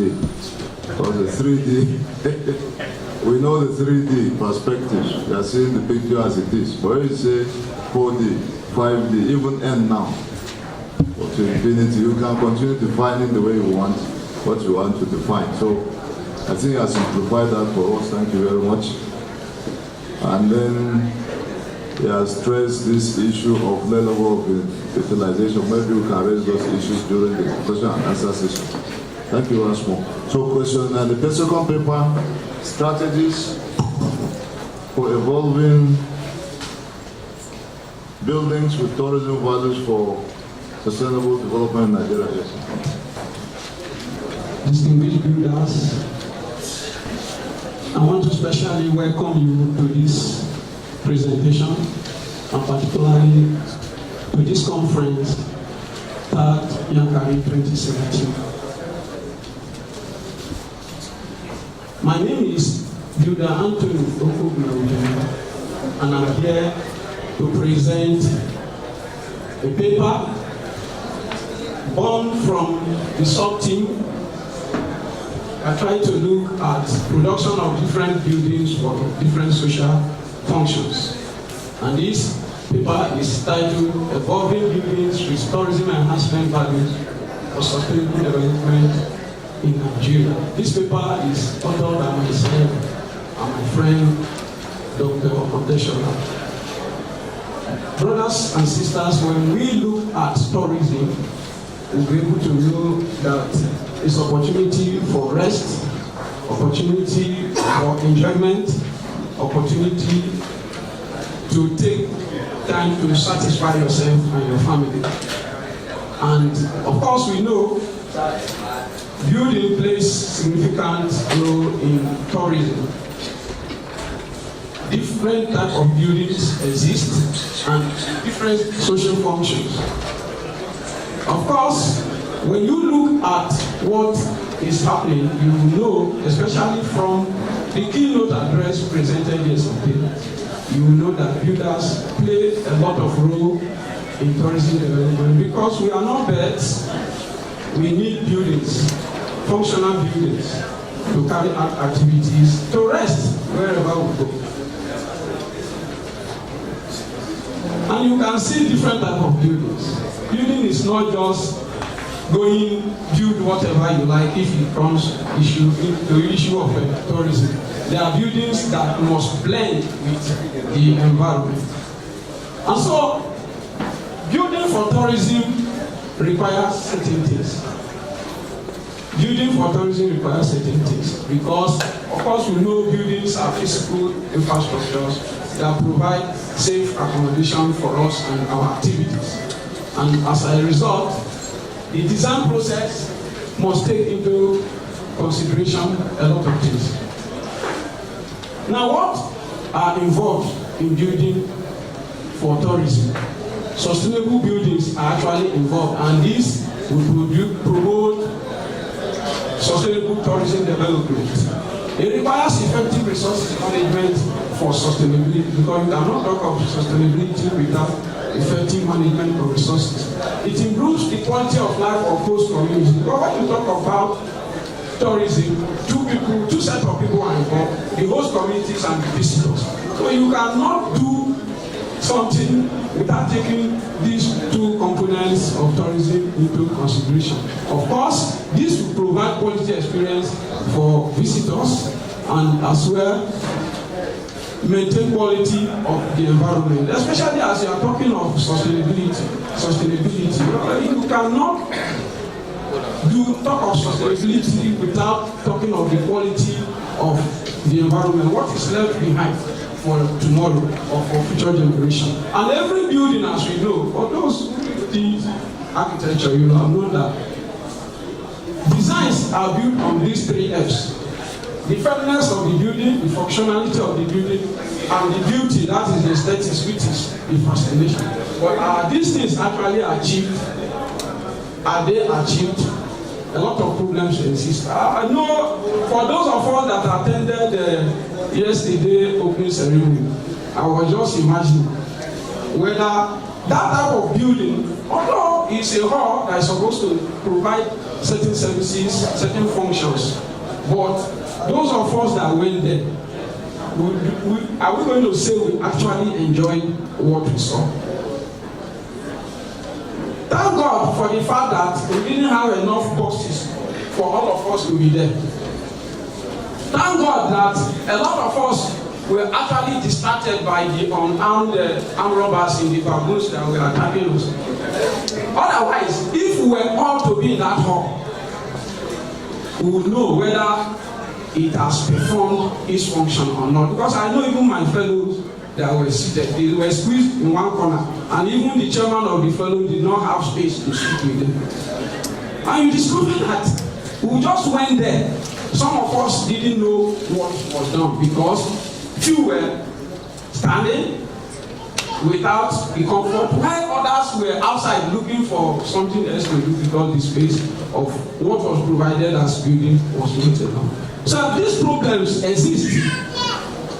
Failure of stakeholders to integrate tourism structures with the natural environment. You cannot be designing tourism buildings without looking at what is happening in the environment. Failure of tourism developers to select viable locations for tourism. Of course, you cannot be talking of tourism without considering the locations. Failure of government and some tourism developers to understand the areas of strength to utilize and maintain during development. You have to look at what areas, what are the things that are available in that area that you can utilize. And then you have to also look at the fact that people who develop tourism buildings don't actually utilize enough of our local materials. I look at the hall where we did the opening ceremony yesterday. It was not different from what I have in my house. But when I leave my place that I'm going for tourism, I expect to see something different. These buildings, if you look at our handbook, you will see the type of buildings that are there. Local buildings. These are things you want to experience because they give you some level of satisfaction. But when we develop these buildings, do we consider those things? It's no problem. And that is why this particular study tried to provide insight into how eco-friendly buildings of various functions can be evolved for sustainable tourism development. And the objectives, we try to establish strategy for selecting sites because selection of the sites is very important. Then expose the approach for choosing buildings to develop. You don't just develop whatever you like for developing it. And then possibly advance a procedural framework, which is a decision framework. This particular study adopted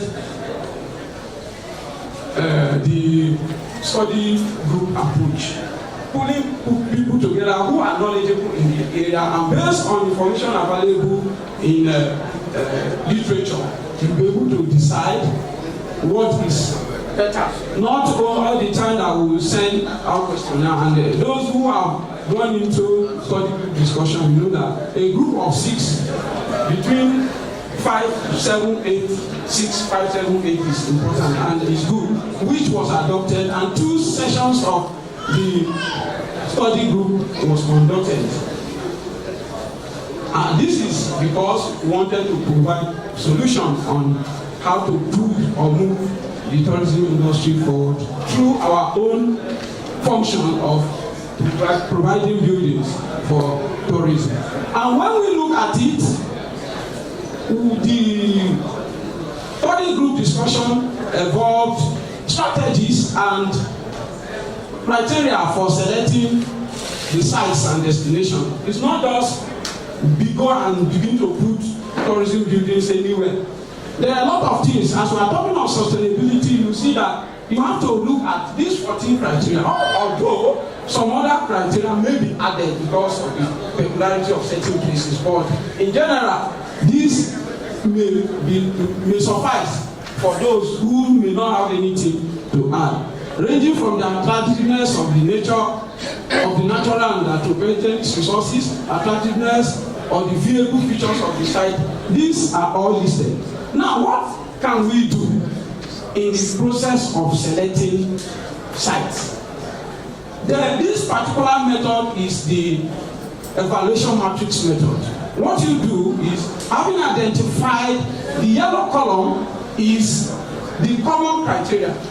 The common criteria. What you now do is you assign weights of importance to them according to whatever your team, because you need a team to do that. No, it's not something that should be done by one person.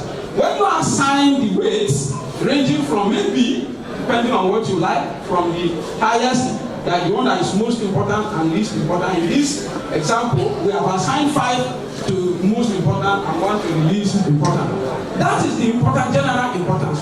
But every site will have desirability of that factor or that criteria. They may not have the same thing. For example, if you are developing tourism in an aquatic area and you are also developing tourism on a mountain, water generally is important to everybody. But the desirability of water at the seashore cannot be the same thing on the mountain top. So the significance or desirability of the factors at the various sites are different.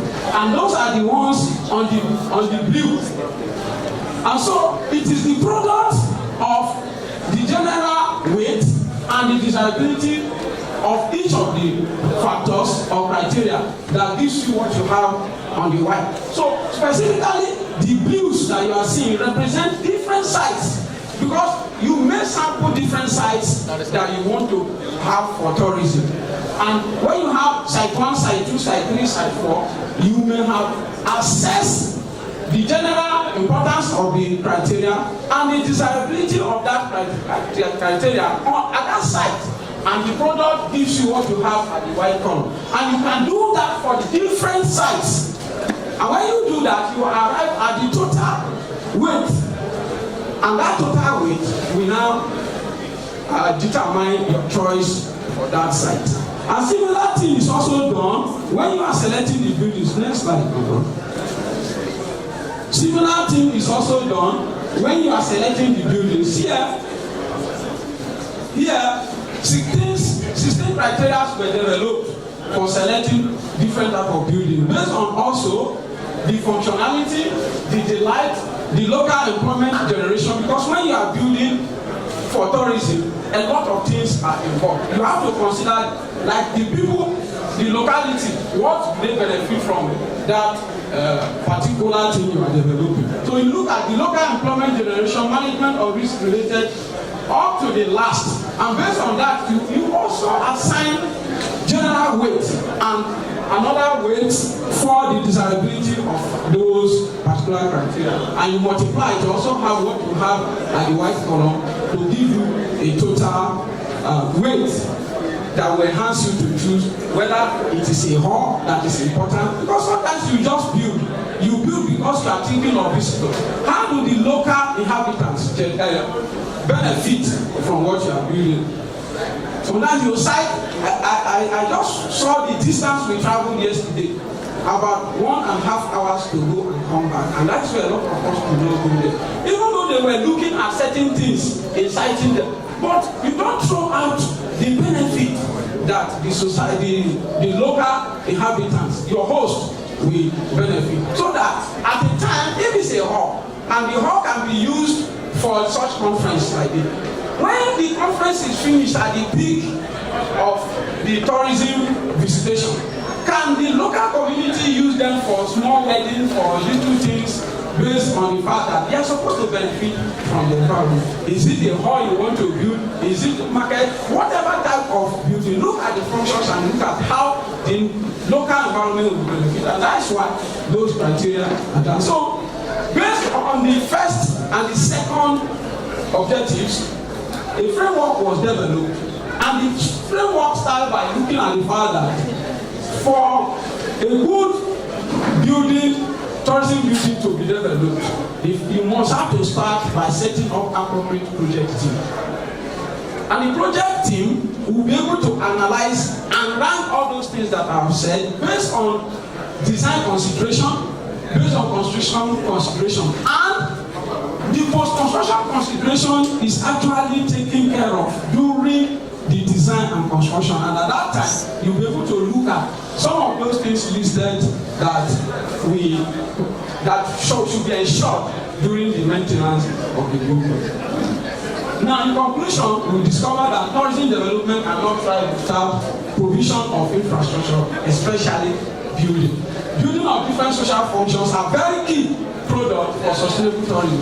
Evaluation matrix, as I have explained, can be used to select the appropriate site and an appropriate building for use, using the 14 criteria for site and 16 measures for choosing building. And then the procedural framework for ensuring eco-friendly building can now be adopted. In concluding recommendation, the tourism developer should understand areas of strength of host locations, and that they can utilize or optimize. And they should also look at the weaknesses. When you move from place to place, you discover that areas have weaknesses. You have to look at how you can improve on those weaknesses. Stakeholders should also integrate tourism structures with the natural features and the architecture of the environment. If the environment has its own local architecture, you can adopt them. Not looking at all the time you build concrete.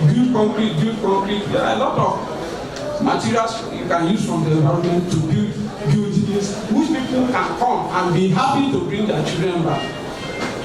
And then private and public establishments should endeavor to adopt the strategies that we have evolved in this paper. Thank you very much for this.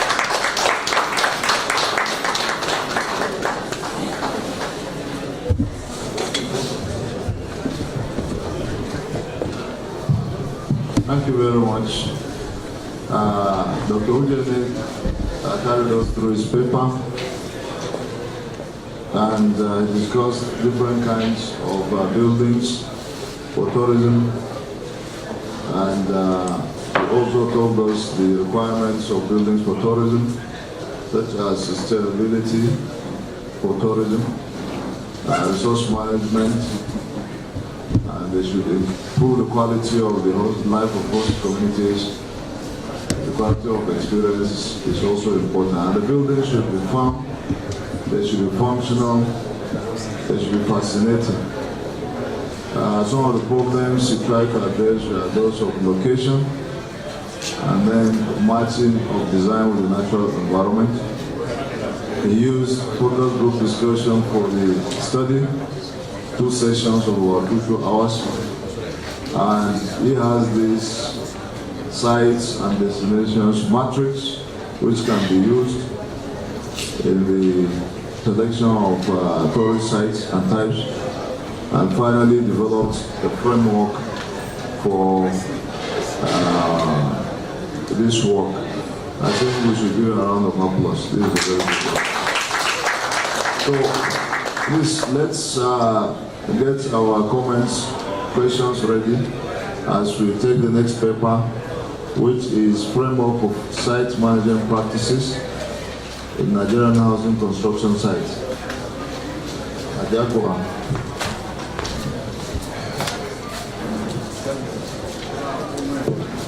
For Nigerian Institute of Building, good afternoon. I'm here this afternoon to present a paper titled Framework for Site Waste Management Practices in Nigerian Housing Construction Projects. I am builder Mrs. Adiabo. The background to this study, and why is that so? It's because it has been discovered that housing construction generates more waste than other type of construction. In most of the constructions, you have large halls like this with fewer partitions. But the case is not like that when you are faced with housing construction projects. You have a lot of partitioning, and this tends to generate a lot of waste. And then it has also been discovered from literature that practices like lean concept, 3 R's, which is to reduce, reuse and recycle, and the use of modern method of construction, such as we will be discussing as I go on in this paper presentation, has been proved to reduce waste drastically. And that modern method of construction, such as prefabricated units, voided slab, and pre-mortar mix, has also been discovered to reduce waste drastically. Then there's also the discovery that professionals worldwide have decided to shift from the narrow-minded profit maximization practice to a broader approach of corporate social responsibilities through improved waste management practices. Eco-efficient green construction concept also advocates the creation of value with less impact on the environment. These are practices that are global. These are practices you find in literature, and as we go online in the developed world, you discover that the world had already moved from the conventional way of managing waste on construction sites to a more friendly approach of embracing site waste management practices. There is therefore the need to advocate a paradigm shift from traditional method of waste management, where we just add arbitrary percentage to take care of waste, and we feel that waste management is not our business, but our business is to make sure that projects are delivered to time, projects are delivered according to the cost of construction that has been priced, The world has moved from those practices to embrace the global best practices in waste management. Waste management practices should be embraced, and that is why this study was embarked upon. Then the problem. Then the need to promote practices that will reduce overconsumption of concrete and other material. Sorry, there's a mistake there. The need to promote practices that will reduce overconsumption of concrete and other materials in housing construction. And then there's also been discovered there is insufficient promotion of resource-efficient practices among professionals in the built environment. The aim is to develop framework for site waste management practices in Nigerian housing construction by evaluating site waste management practices in housing construction projects, by evaluating the barriers to the implementation of process of waste management practices, and by evaluating the process of integrating framework into the implementation of site waste management practices in housing construction. Then for the study, exploratory design approach was used, and the questionnaires were distributed to the professionals in built environment. 13 identified barriers from literature were surveyed, and then 4 indicators for framework development was also given consideration. These were the findings from the research after the analysis was carried out. There are discussions to discover that lack of waste management framework and training on site waste management practices, ranked the highest.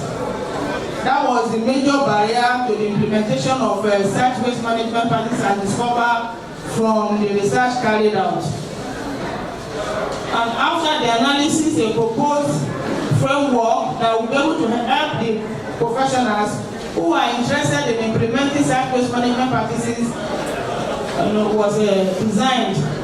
If you look at the framework, the first stage for professionals who want to embrace site waste management is for them to identify the type of management, waste management approach that will be suitable for the housing construction that they have to handle.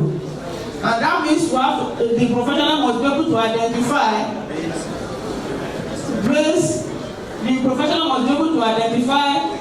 the type of waste management practices that we want to embrace for the construction that he has to carry out. After the identification, he moves to assessing and choosing the appropriate one. Is it going to incorporate the use of panelized building system? Is it going to use the go the way of using voided by axial slab? Is it going to use pre-mix or the use of thin mortar joints? Is for the management board to decide. That is for the construction organization that have decided to embrace the inclusion or the practice of site waste management to reduce waste. And then the next stage is the process of monitoring, evaluation, and reporting. If there is a fault found even in the process of identification and selection, the management board will sit. That is with the understanding that a waste champion has been appointed. Because without a professional, to be able to carry out effective site management practices will be almost impossible. The role of a professional in managing waste is very key. That is a practice in other parts of the world. And the professional is that the waste champion. He goes out to monitor and see to it that this waste management practices does not just remain a theory, but that at the point of execution on site, it sees to the implementation of the practice that has been identified, selected. And if there is any fault, it goes back to the process. If there is no problem, then the waste management approach is adopted. The next slide, please. Move to the next one. Conclusion. The conclusion shows that the main barrier to the implementation of site waste management is the problem of framework. It's not that professionals are ignorant of the fact that there is need for waste management, but most of the sites visited, those that are handling mass housing projects, those that are handling multiple serial construction, they are knowledgeable about what is happening, but there is no framework that has been developed. There is no structure in place. A platform has not been created by some of these selected construction sites that I use for the case study, as the case study of this research. If there is no framework, if there is no structure on ground, if there is no platform created, then how would implementation be possible? The recommendation, therefore, is that there should be, for finally, the integration of framework will be a roadmap approach that will substantially improve construction material waste management practices. The concept of waste management and efficient utilization of construction material should be backed up by government legislative framework. And the framework for site waste management practices should integrate professional roles of coordinating with appropriate selection of waste management practices. When there is a government backup, then technological platform will be created. Then there will be incentive, there will be motivation, where people, professionals who key into this idea of site waste management will be adequately rewarded. And with that practice, it will be very easy for most of our professionals that are involved in mass housing construction, multiple serial housing construction, to embrace this site waste management practice. Thank you for listening.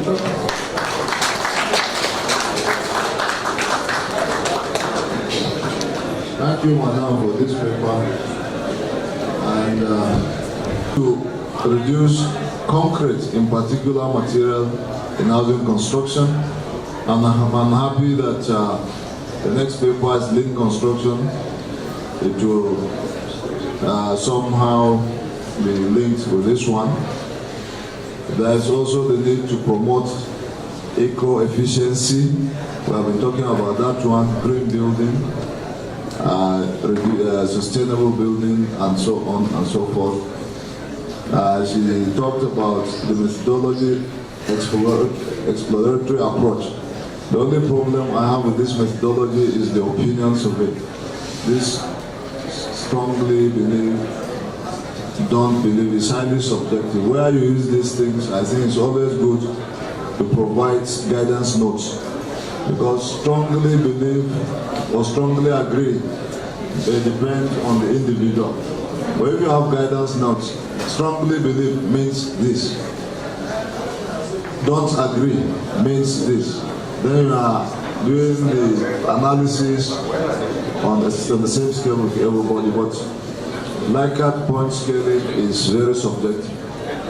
However, she gave us the barriers to implementation of site management practices, and the most important one, as she said, is the lack of framework.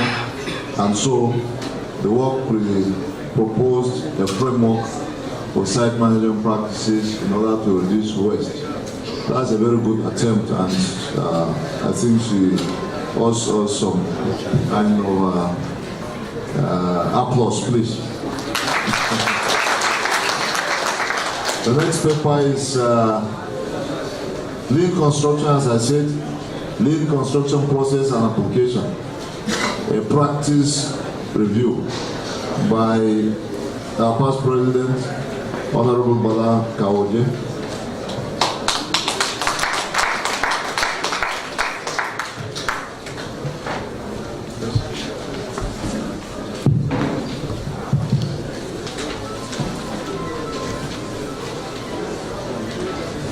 Thank you very much,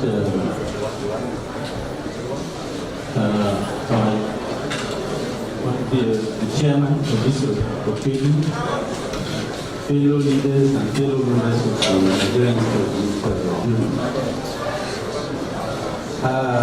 perhaps you might agree with me that most of the papers that were presented to you today have some kind of relationship.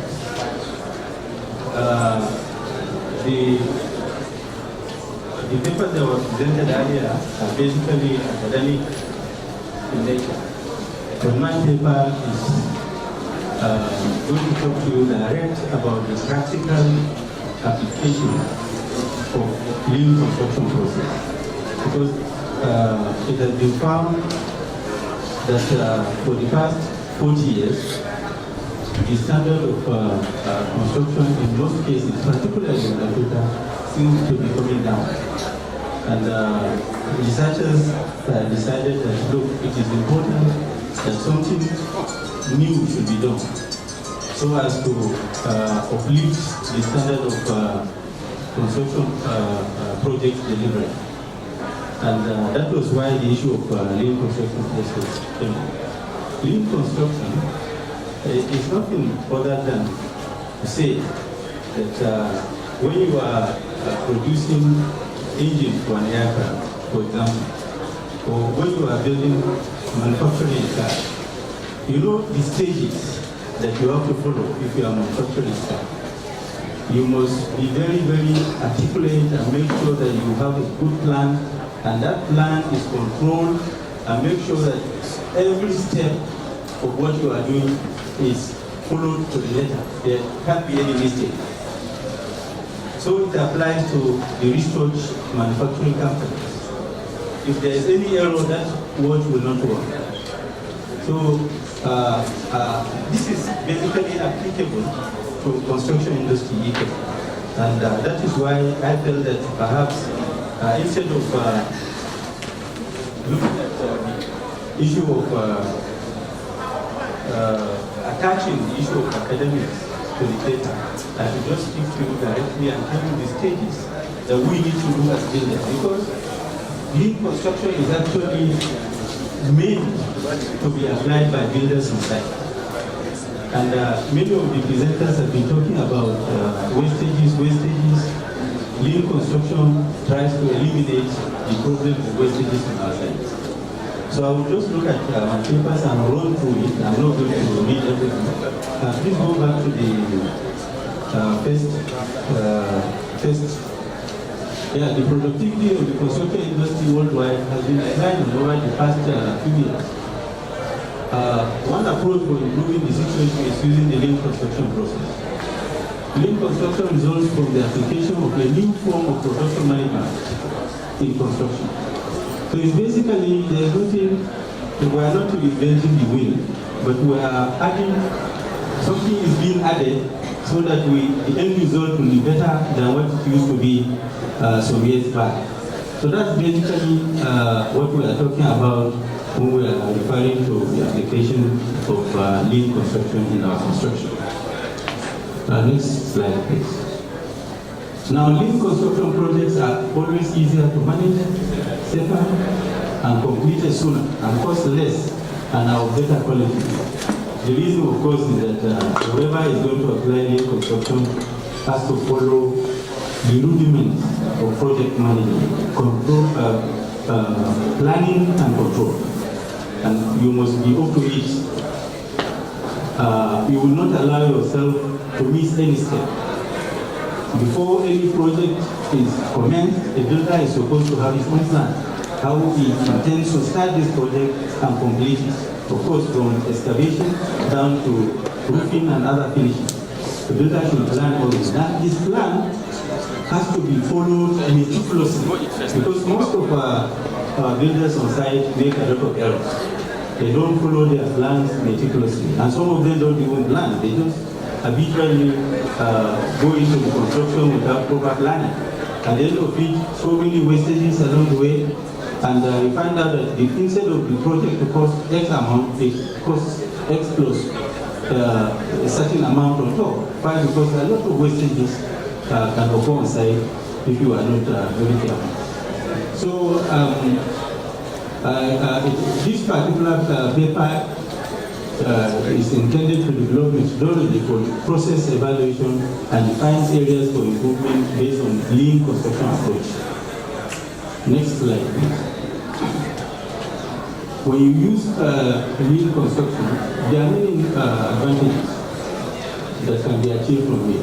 For example, construction project will be more stable and less stressful for all involved stakeholders by reducing dependencies and variations to identify and eliminate risk.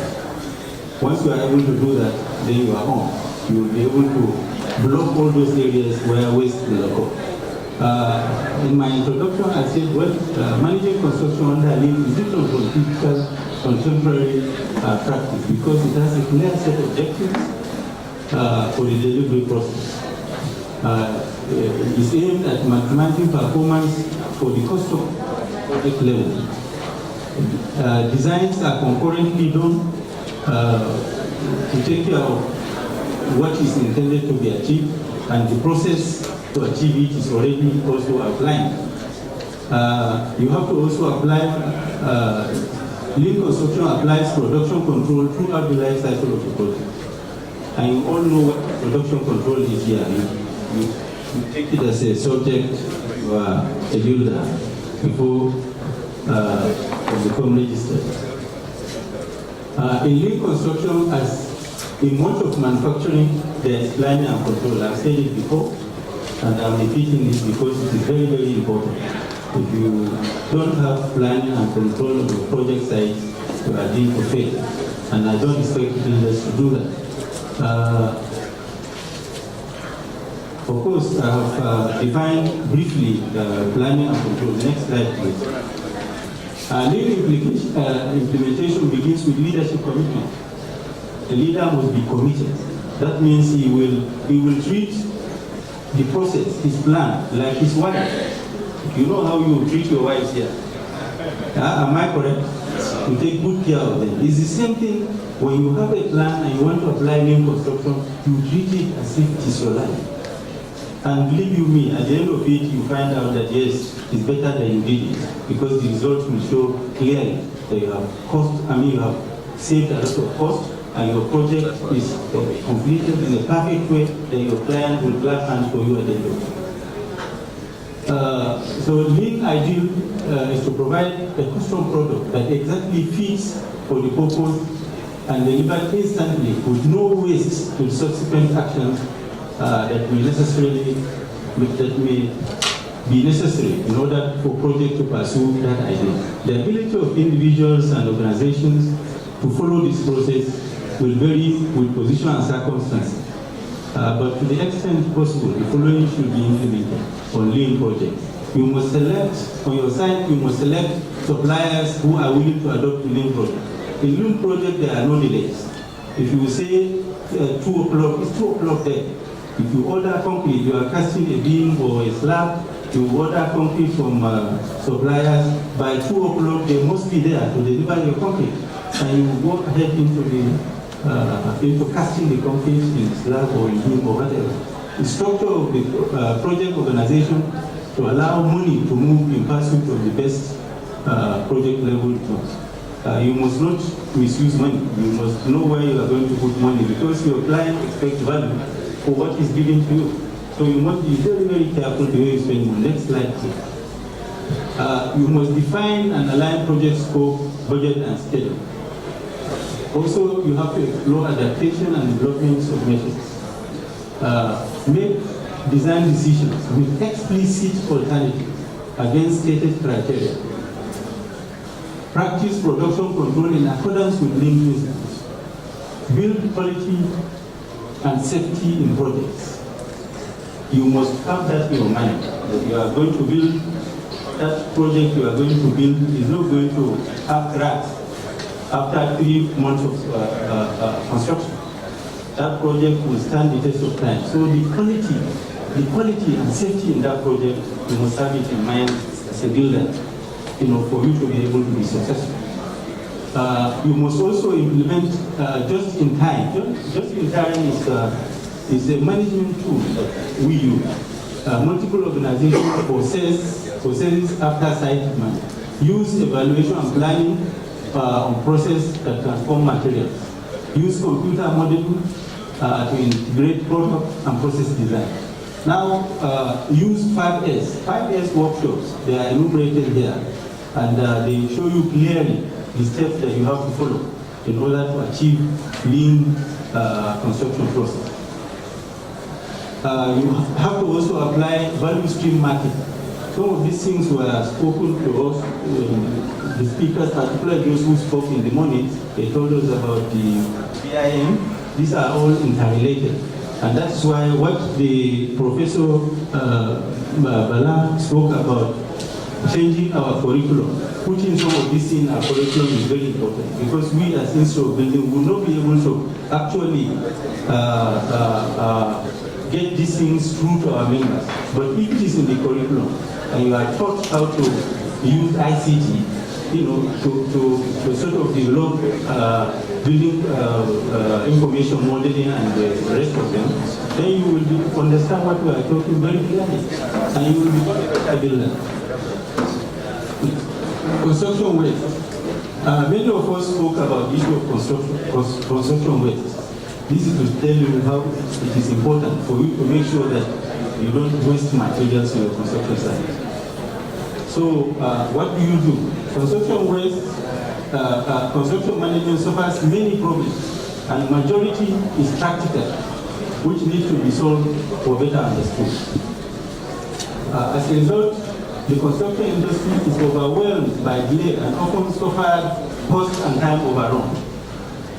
Poor project management was a dominant and common reason for delaying construction projects. Consequently, these problems associated with management in particular will be understood, and efforts need to be directed towards developing solutions and more efficient measures of operation. The introduction of new production philosophies in construction requires new measures of performance. Yeah. Next slide. Yeah.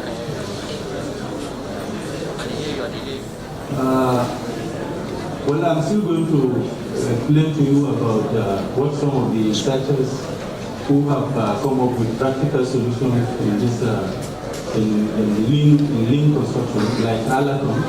Alacon was defining waste as anything different from the absolute minimum amount of resources of materials, equipment, and manpower necessary to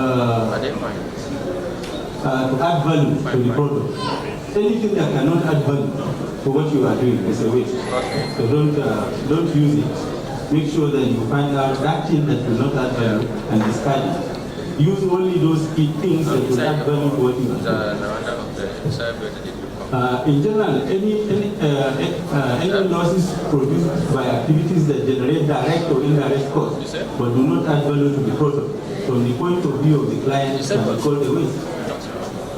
Waste is measured in terms of cost, and there are other types of waste that are related to efficiency of the processes, equipment or personnel, and are more difficult to be measured because the optimal efficiency is not yet known. Next slide. In construction process, waste and value loss is mainly due to quality of works, constructability, material management, non-productive time, safety issues. Waste can also be classified as overproduction, in which case an example of this kind of waste is the overproduction of mortar that cannot be used on site. Most of our sites are full of that kind of thing. People don't measure, they don't know how to measure what they need to cast a particular beam that has this depth, this length. They don't know, they just pack sand, pack aggregates and put sand and mix and pour the whole thing down, and at the end of the day, a lot of this is left there. The beam has been casted or the slab has been casted. We must make sure that we don't continue to do that kind of thing in our construction site. There is also the issue of substitution, which I have explained here. For example, when we're talking about substitution, we're talking about, for example, the use of highly sophisticated equipment, where a simpler one would be enough to carry out the job. Maybe you may not need to have a stationary crane. You can just have a simple crane that will come and you use it for a very short period, maybe 20-30 minutes to cast your slab or whatever. but you come and ask for a stationary place, which is very expensive, which will be there for quite a long time. No, 2 minutes. Yeah, next slide, please. There's waiting time. I'm just going to rush through. Transportation, processing. These are all things that affect waste. So you must check them properly. You check all these inventories, movement, even movement of gun on site. People keep on moving from one point to another. They are wasting time. They are not doing the job they are supposed to do. And that time they are wasting, moving around is money. So production of defective products. I told you earlier, we must avoid it. We must produce products that will stand the test of time. As builders, we must make sure that we minimize mistakes and make during construction. There are other ways which you can read in the paper. There are controllable ways. There are next. Next, this is all part of different ways. Next slide, please. Now, lean thinking. There are 5 fundamental principles for lean thinking, which have to be followed step by step to gain maximum benefit of the lean success. One of them is specify value. Identify the value stream. Next slide, please. Flow, and then pool. These are all methods of project management. For example, pool. You use pool in the production and construction process instead of push. This means produce exactly what the customer wants at the time the customer needs, and always be prepared for changes made by the customer. The idea is to reduce unnecessary production and use the management tool just in time. It's very, very important. There's the issue of perfection. Next slide, please. There are also some of the, now in lean thinking, there are 11 principles which reduce the share of non-value-adding activities, waste. Increase output value, consideration of customer requirement, reduce variability, reduce cycle time, simplify by minimizing the number of steps, parts and linkages, increase output flexibility, build continuous improvement in the process, and benchmark. And then there are also some other issues that you have to follow when you want to implement green construction, which I have enumerated in this slide. Next slide, please. It's still continuation of some of the things that you need to follow in order to implement lean construction. Lean construction technique. Lean construction is the way to design production systems.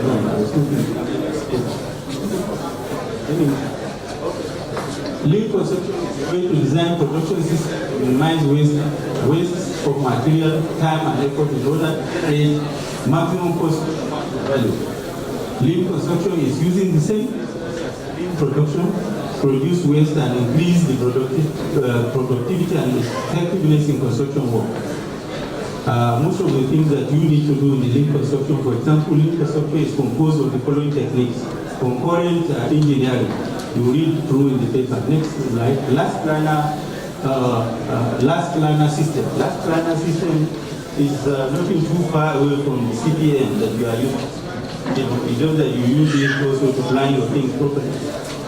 Daily bubble time, land condition and work environment in the construction industry is also another step. Quality management tools.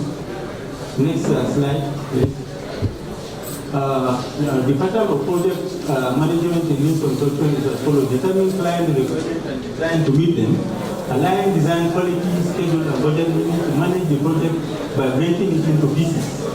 Breaking it into pieces that will make you to see exactly what is going on, what is happening to each particular. Estimating duration and resource requirement for, and then put the pieces in a logical order with critical path method. You don't know what CPM is in the graph.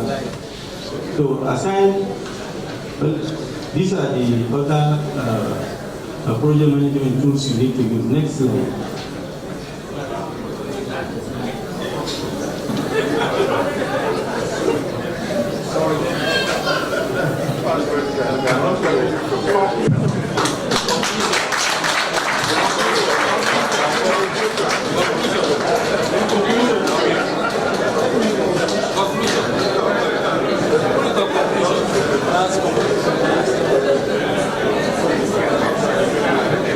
Well, ladies and gentlemen, you know,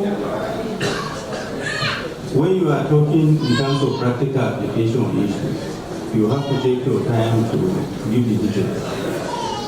You don't rush things because you want people to understand so that they can apply it when they get back to site. So, in conclusion, distinguished vendors, this paper seeks to confirm the following objectives: determine the implementation of lean ideas, identify the sources of waste classified under lean construction industry, examine general perception of construction industry with the lean construction principles of practice, study reduction and elimination of waste as classified under the development of last planner system as a technique of lean construction implementation, and to evaluate the effectiveness of implementing last planner to increase plan reliability. Examine the relationship between lean construction and performance programs in construction organizations. Analyze the characteristics of successful performance improvement programs and develop a model that identifies 3 critical elements. That is the major access of it. Time spent on improvement.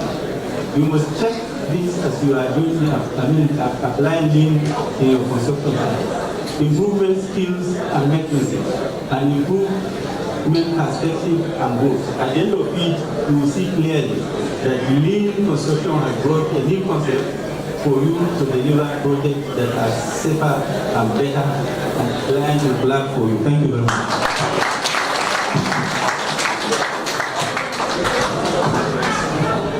And so on and so forth, and how waste are generated and value is lost.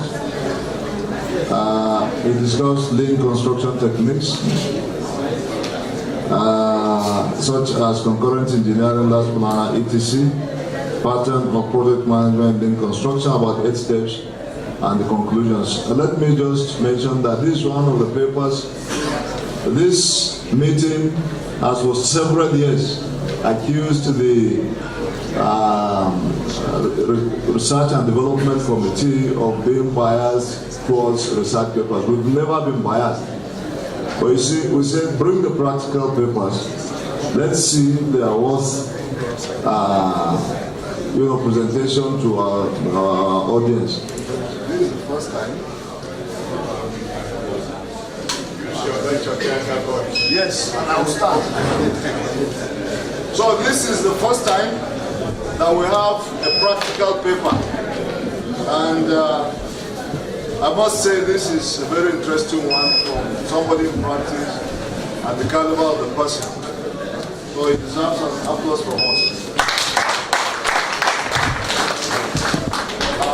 It's a global technology tools used in delivering construction projects, and it has a little advantage in managing multiple projects. And this guy called Chris Allen is also a council member for the CIOB and is in charge of Africa for certification of NIOB. The next slide, please. And this very particular building you are looking at, this one was carried out with BIM done in South Africa, Johannesburg. What is BIM? I don't want to go into that because it has been said in the other technical paper. Please, the next slide. Can you go, please?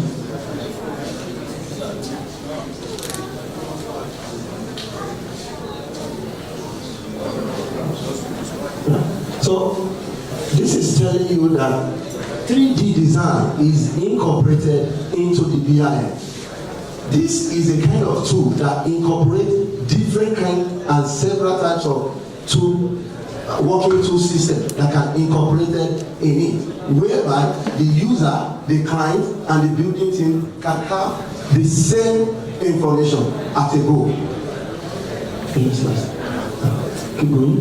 This tells you that it can collaborate, coordinate, communicate, interoperability, which means it will work for different operations at the time. Iterative analysis, simulation of system, better plan, make mistake in a visual space, location based, running scenario, reduce risk visual, coordination increase, tax act, education tool. Yeah. So it tells you that you can also achieve return on investment. The ROI means return on investment. Can you go? Waste reduction, just like lean. You can see that lean is even incorporated into the BI. Can you go? Automated takeoff, which you can automatically. Let's go. Go. Yeah, leave it here. So, dear builder, I think I've gotten to a stage of conclusion. But before I would like to go on, I'll try as much as possible as a builder to make sure that every one of us is certified with this. By the special grace of God, a training will be coming up in Ghana precisely by the CIOB to certify any interested builder, which will be communicated to NIOB in this one. Great builders and professional colleagues, there are endowed opportunities in Nigeria and Africa entirely to make our project and professionalism in accordance with global trends, where BIM is absolute solution in project delivery. Thank you so much. Thank you very much. You did it in record time. So, can we have comments, questions? Okay, again, 1, 2, 3, 4, 5. Any more? 5? Okay. Thank you, Mr. Chairman. Do you mind if I aim questions at each? Thank you very much. I'll start with Professor Martin Dada. I don't know why you wanted to limit us to where you limited us. You see, the question of BIM has not been given the widest exposure as it ought to. As Professor Dada said, it's a platform. Any language or software that could be recognized by the platform is possible of being included. Earlier in the morning, I pointed out that you can get to nth dimension. It is up to you, the limit of your imagination, that will tell you what dimension you can get to. For instance, material schedule, just to aid the constructor, can be a dimension. It wasn't mentioned in any of the things that was done. Environmental impact assessment can be part of it. You can go on. All you have to do is get the language to be absorbable to the platform. That's all.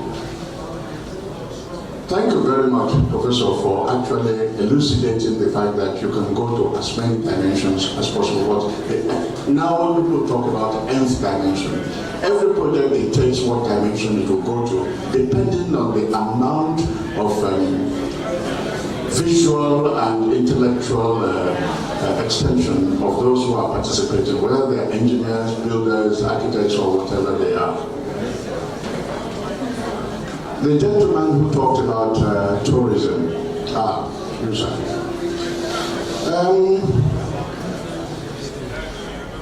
you got us climbing a tree from the branches, not from the stem.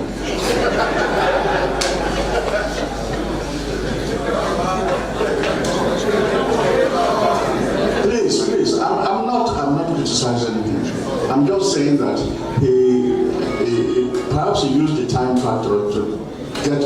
going halfway up the ladder. In tourism, the dimensions are very many. First of all, you want to identify the area of tourism you want to participate in.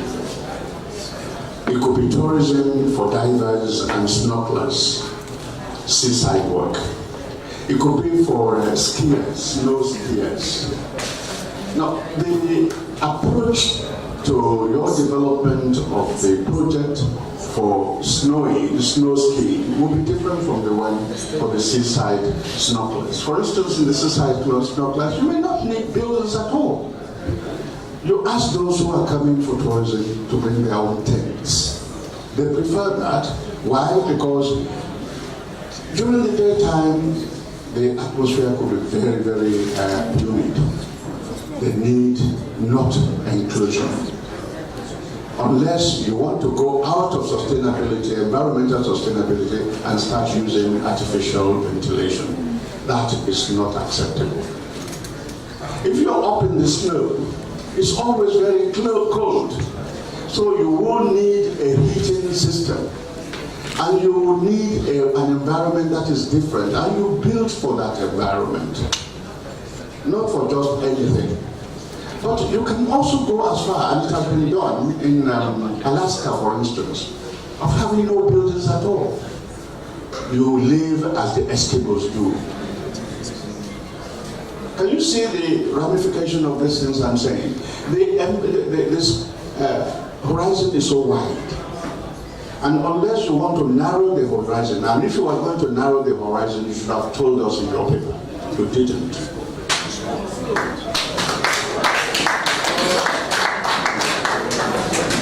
Waste management. I'm afraid the title of your paper misled us. What's the title of your paper? There you are. It didn't say anything in the title concerning waste management at all. Whereas the whole paper is about waste management. You must not mislead me again. Now, that's the first point. The second point is this. You centered or focused on waste management in residential construction.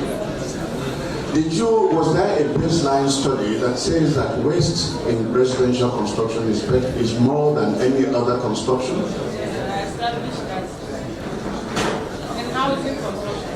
No, I'm not talking about housing construction. I'm talking about construction per se. Who says that waste in housing construction is more than that of multi-story buildings? Okay. You must tell everybody that. All right. There are references to green construction practices.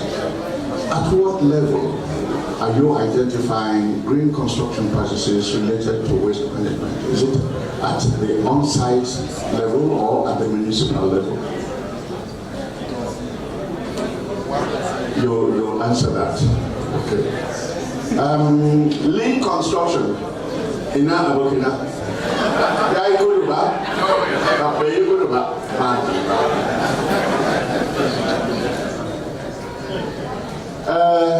I keep a lot of notes here. Lean construction is what it indicates. Lean in cost, lean in time, lean in waste, lean in whatever you use. In other words, it is a starvation system. A system that doesn't allow for any extras. Now, if that is the case, one would think that it's simply a minimization of site activities using the utmost of project management efforts. It must depend on very strict, unambiguous planning. He gave a whole lot of advantages on lean construction. I would have loved it, sir, if you had been able to give us one small case study which will illustrate what you are talking about. That's a very valuable paper, but it has not been justified by a good example. I will waste there. I will stop there.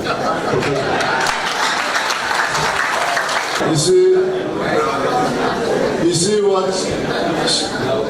what I said during the morning session? No, you are clapping for, you have received enough claps for a lifetime. We should improve our intellectual capacity so that we receive our own claps. So clap for him again.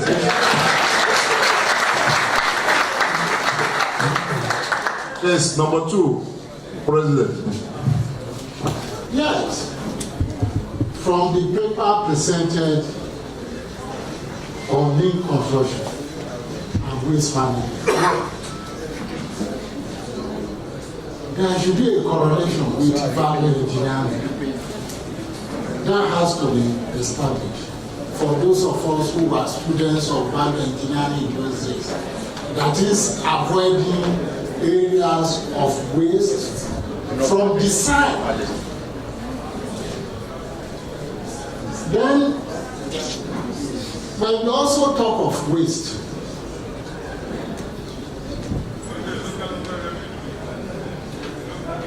then this schedule is an important aspect. When you are giving a drawing, structural drawing, when you check their bending schedule, as a builder, there will be need to make some improvement. The length of a bar is steel bar, 12 meters. And you have to cut it into certain sizes and bend. As a builder, you will have to alter the bending system of the structural engineer to fit in to a more practicable form that will reduce the percentage of waste.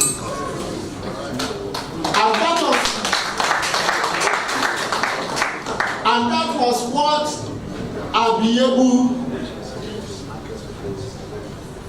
to sell my practice as a builder to many structural engineers. And the bow.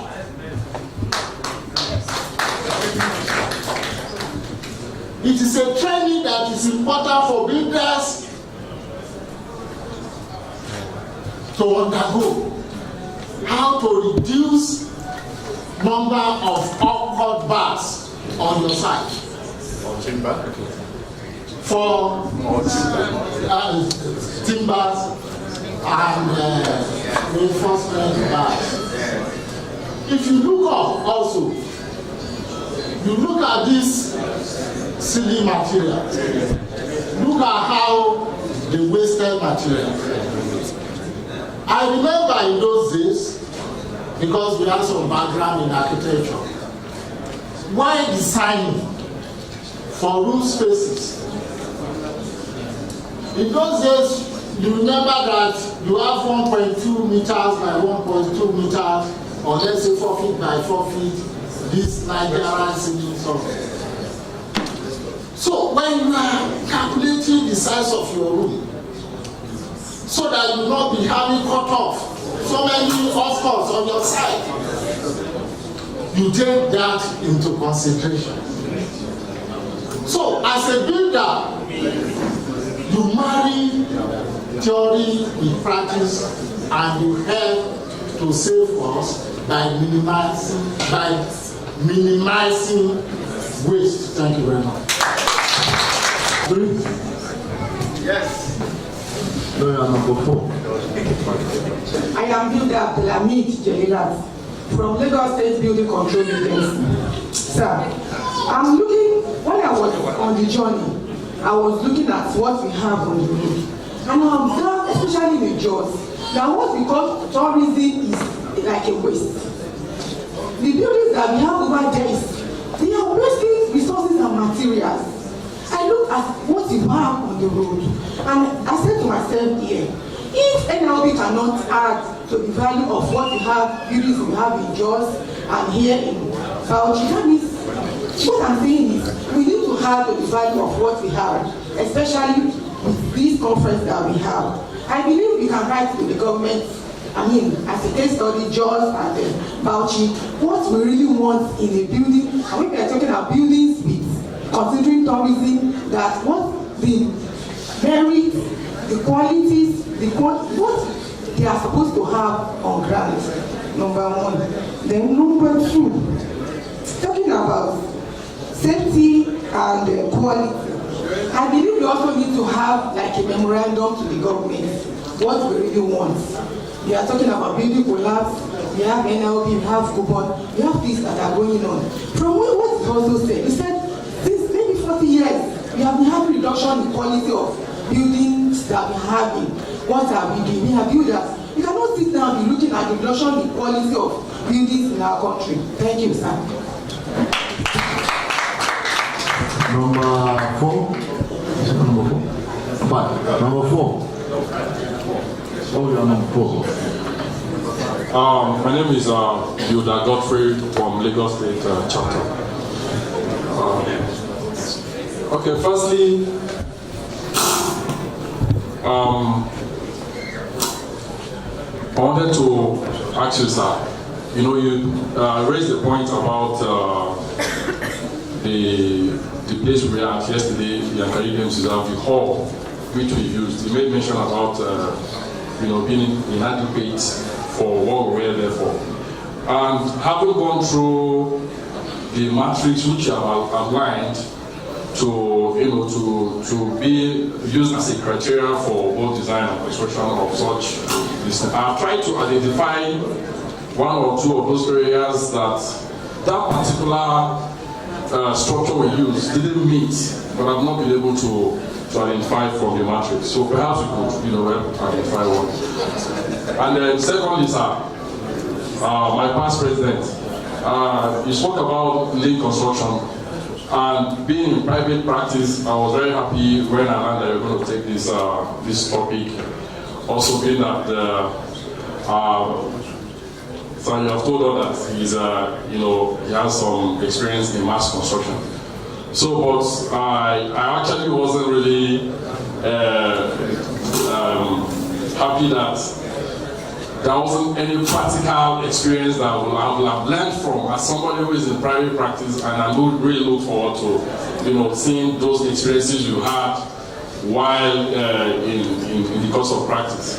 So I want to watch that. Perhaps you would next time avail us the opportunity of your practical experience in this line. Thank you very much. Thank you very much. Number 5.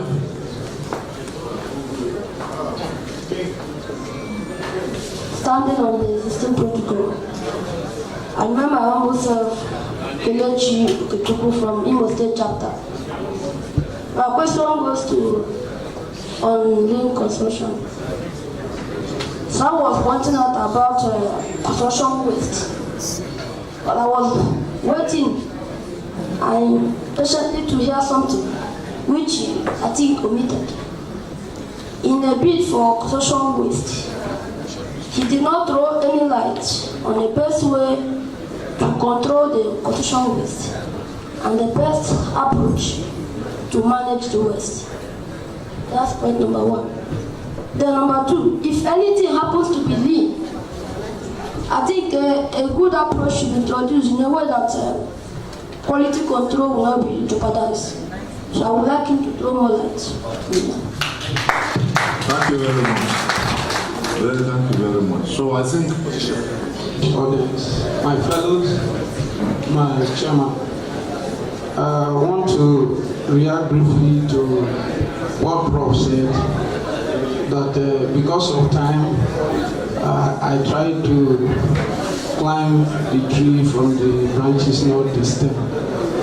But Prof, at the beginning, I did say that this presentation was a child of one of these sub-teams, and that sub-team tried to look at production of buildings for different social services. And I looked at the importance of tourism to this our host state. And that is why the attention was now looking at production of building for tourism. It was specifically stated like that. My attention was not, I'm not in the tourism industry, I'm in the building industry. So my emphasis was looking at the building, production of building, irrespective of the type of, there may be some that may need building, there may be some that do not. But I looked at the sub-team production of building for different societies. Prof, that is the point I came from. Not to look at the type of tourism. I'm not in the tourism industry.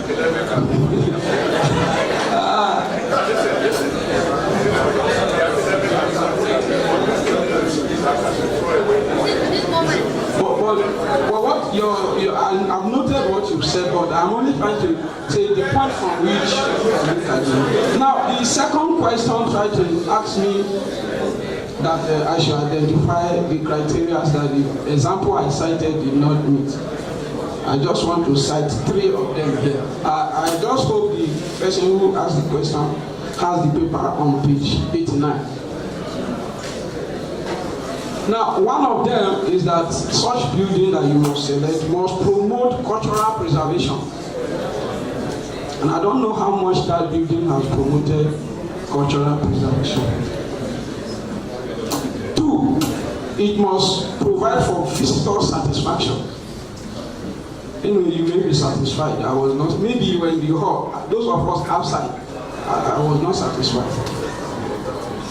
Now, it must utilize attractive nature-based resources.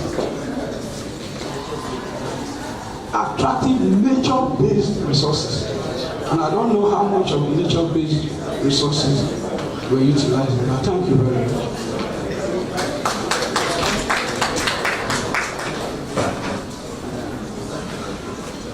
To react to our daddy, Professor Akido Yene's comments, she asked a question: at what stage should a builder or a professional implement site waste management practices?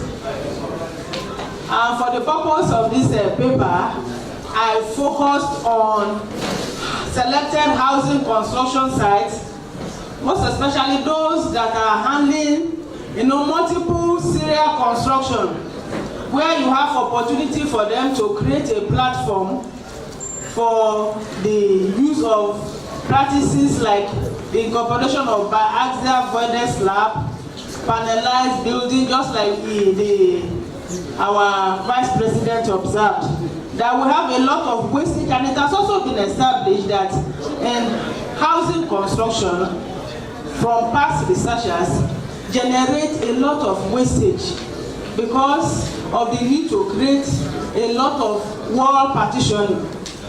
When you have to deal with open walls like this, you have minimal waste generated. But when it comes to partitioning, creating space for the convenience toilets and things like that, from the tiles, you begin to see a lot of tiles, according to the advice he gave, that when vending schedules are prepared, so many professionals don't consciously work towards reducing waste generation. And also establish that it's not that we are not aware that there is need for us to reduce waste or minimize waste, but we have not really consciously established structures, platform in form of framework that can help us. And I remember mentioning the need for multiple housing construction practitioners or professionals involved. Like we have, for instance, Abuja Property Development Company providing about 600 housing units. I was there for a survey and I asked basic questions. They're still using the normal, the building, the prototype buildings are supposed to be serial construction that will have created opportunity for the use of panelized building method. But we're still using, go there, you see them still using the timber formwork for repetitive construction, and these practices are not really giving room for us to reduce overconsumption of non-renewable natural materials. And that is the motivation. So if you have it, documented at the design stage, at the planning stage, but what about at the level of implementation? You go to sites, we are still using the normal in-situ construction, despite the fact that we have opportunity for the incorporation of prefabricated concrete components. Why are we like that? Is it that it's difficult? Is it an attitudinal problem, or there has not been technological platform that has been created? And that was the motivation for the study. And I recommended that perhaps we need government legislative framework to encourage us to go into this practice, or else we will soon run out of construction materials, because some of them are not renewable, and we are builders. We need to stay in business. Thank you.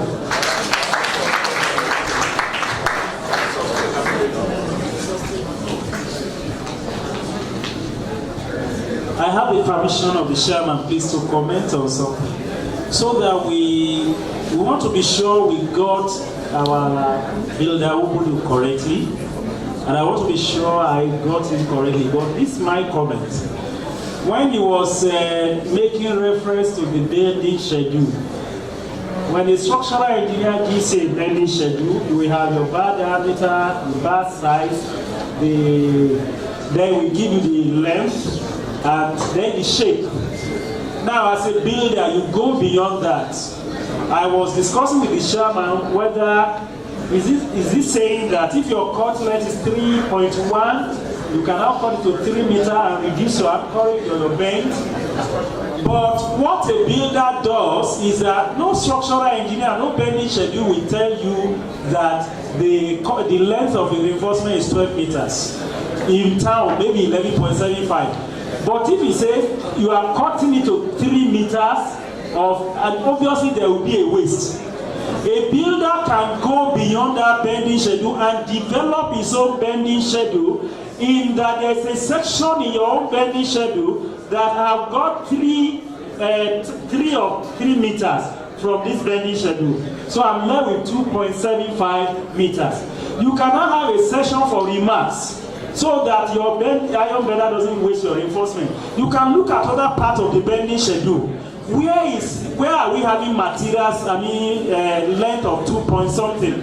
Then I make a remark and say, the off-cut from this place, go and use it for this place. So I think it's just to be sure that we got it. That it's not that we are saying you change 3.1 and reduce the anchorage or the bond length of 3.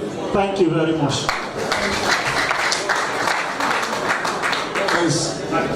That's the we were discussing here. I said that was what we meant, but you said let's share the something, so that we don't go away with thinking that you can change the bending schedule of the structure.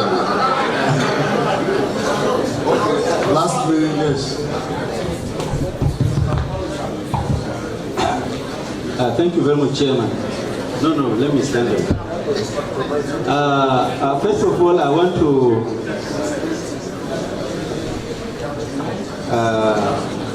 answer my Professor Akindoye, who spoke about my refusal to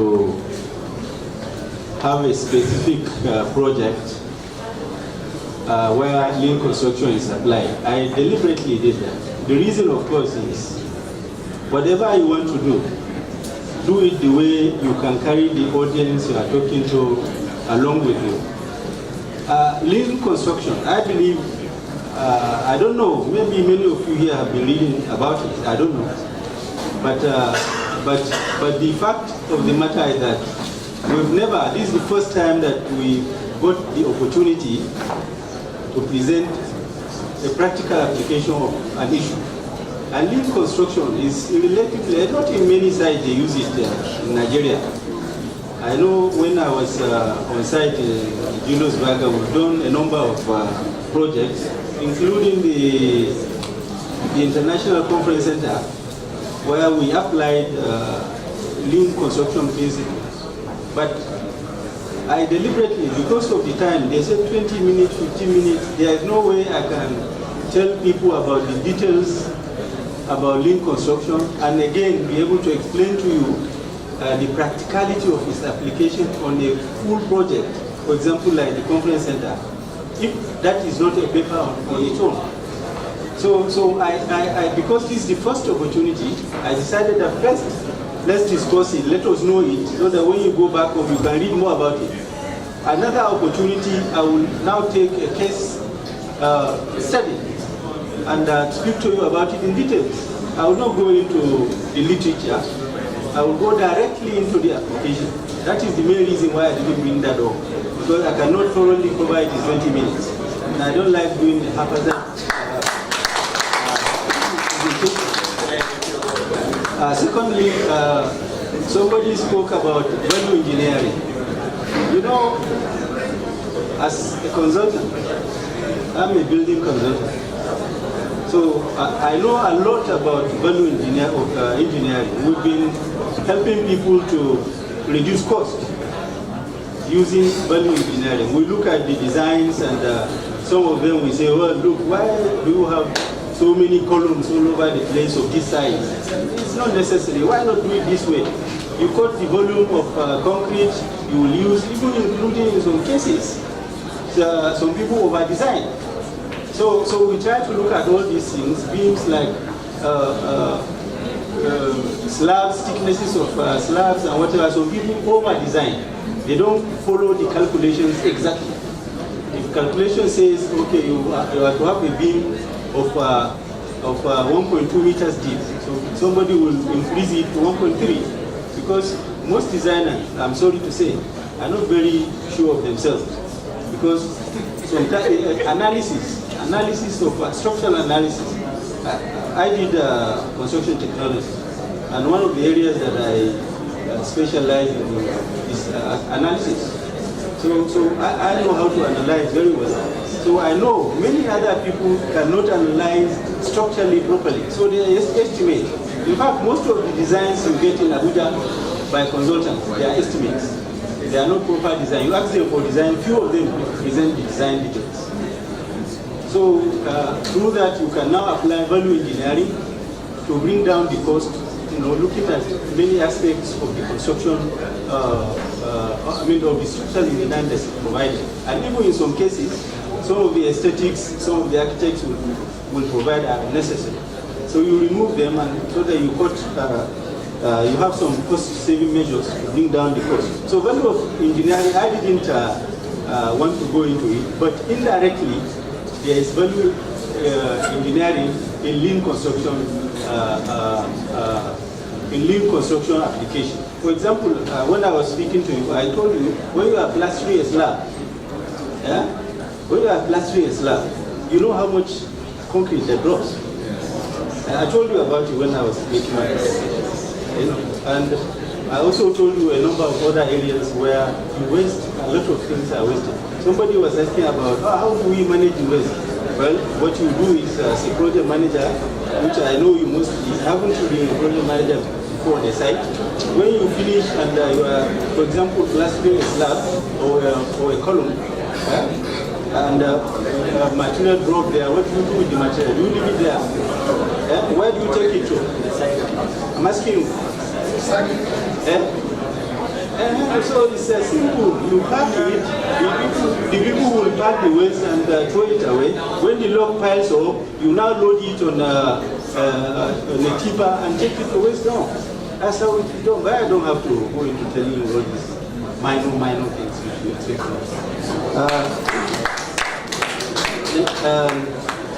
I think I have addressed okay, thank you, Mr. Thank you. Sorry? Quality control, okay, you talked about it. Yes, I spoke so much about quality control. When I was presenting my paper, I told you, in fact, in lean construction, quality control is one of the key issues. Which one? Now, I'll give you one example. Let's assume you are casting a slab, and you order for concrete. Or rather, you will mix concrete on your side using your own mixer.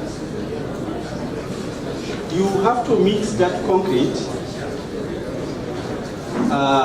when you are about to start using it to do the plaster. And apart from that, because if you delay without using it, the mortar will set. And that's another waste. You understand what I'm saying?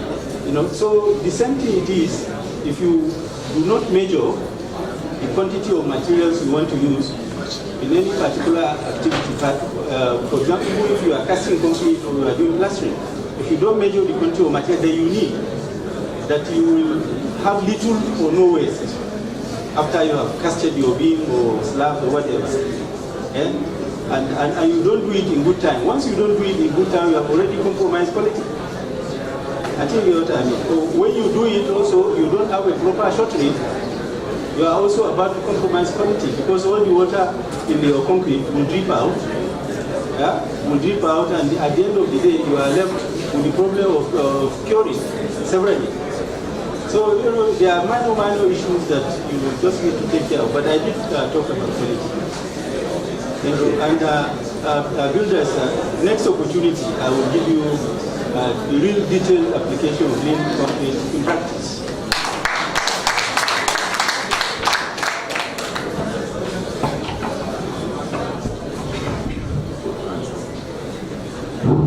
Okay, thank you very much. And I said earlier that one of the comments that people have been making is this issue of practical side of construction, and we have suggested severally that perhaps fellows or any other senior members of the profession, corporate level, who are in practice should be coming up with the practice papers. And like I said, this is the first time we are not biased against practical papers. That's one. Two, I think for our capacity, I think we have a lot of capacity now. For us to have only 8 papers or 9 papers is too low for an annual general conference. So also the point has been made severally that the theme and the sub-themes for the subsequent conference, that's 2018 now for instance, should be mentioned early enough. This year we mentioned early enough, I think December or January. But still we had only 8 papers. So we want to crave the indulgence of builders to try. Tell us what you are doing. If you are in academics, tell us as we have seen. If you are in practice, also tell us so that we can share the experiences as much as possible. But like I said, 8 papers are 2. If you take our colleagues when they do their annual general conference, they have so many papers. Take any conference that go elsewhere, 100, 150, 200 or even more papers we have. And like I said, we have so much capacity now in academics, in practice, in the civil service. The important thing is to bring the experience to us to share. 2, in this regard also, there is the NABECON, that's National Built Environment Conference, that is coming up, and this has been somehow institutionalized within common NIOB. So 3 institutions normally team up to host the conference. Last year we had it at Ede, hosted by Abatek, Honorable Ede, and which other one? This year, Afuta, This year, Ahmadu Bello University, University of Jos, and Federal University of Technology are hosting this conference in November. The poster is ready now, I think the handbills, and they will circulate it. Ahmadu Bello University, but it's jointly being hosted by APU, University of Jos, and Federal University of Technology, So we expect very, rich participation at that conference, please, from builders, because it's open, it's built environment. So we initiated it. If architects, engineers beat us in the presentation, then it will be, should not be in our best interest. I think we should do as much as possible present our own conference the way we should. So the poster is here. I think with the organizers, I think they will share. I don't know how they will share it, but they will. So I think on this note, I would like to thank participants sincerely, most sincerely, because if you see the hall is still full at the end of the second session. It means so many things. One, perhaps we are getting it right now. We are now informing ourselves and the papers are interesting. Two is that we are getting much more serious with the profession. And on all counts, I think it's a win-win situation. So on behalf of the organizing committee, I wish to most sincerely thank you, and I would crave your indulgence to stay for about 5 minutes. I think the chairman of the organizing committee has some announcements to make. Once more, thank you very much. Great Nigerian builders. How many of us are happy with the morning and afternoon sessions today? Can I see your hands up? So the ayes have it. Can we give a resounding clap to the managers of the process, the technical, what we call the scientific committee of the conference, which is being headed by Professor Kabir Bala, and of course other session chairmen who oversaw the morning and the afternoon session. They are also on their behalf again join the chairman to thank very sincerely our paper presenters for the hard work that I believe they exhibited in, first of all, articulating papers and also having the courage to come and share their research and practice experiences with us. And in a similar vein, I think we must also thank the very wonderful audience that you have been today because of the comments and the interventions that were made. Many of those that came from our experienced members, I must say, were very well appreciated. As we move forward, let me just announce that we'll be appealing for more patience, even though we may not need to read the communique today.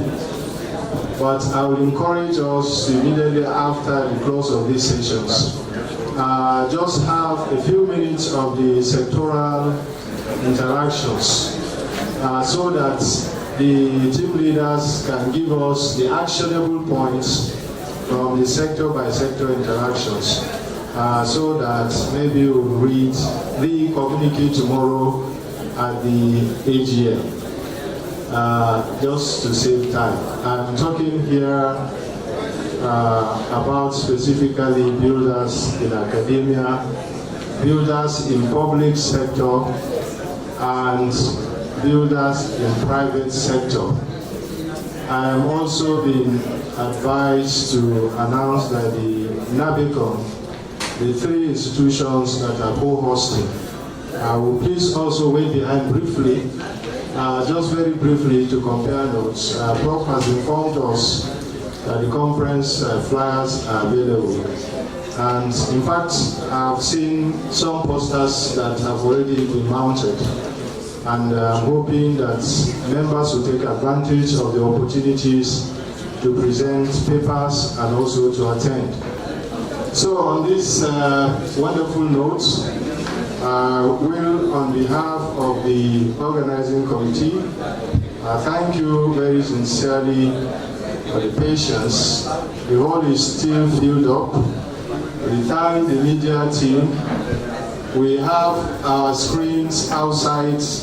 The students are outside, and they were also part of the conference because there's a screen that is projecting what was happening here. And same also for the associates and other members. I think also that the organizing committee deserves a clap for the way that this session has gone. Institutions, please, to collect. Now, this Nabicon posters will not end here. The University of Jos, Mina, and ABU Zaria will have to put up these posters in the schools as soon as we go back. The extra copies also, other institutions that are present here should also collect copies and make sure that the widest publicity is given to this particular conference. Thank you very much and God bless you.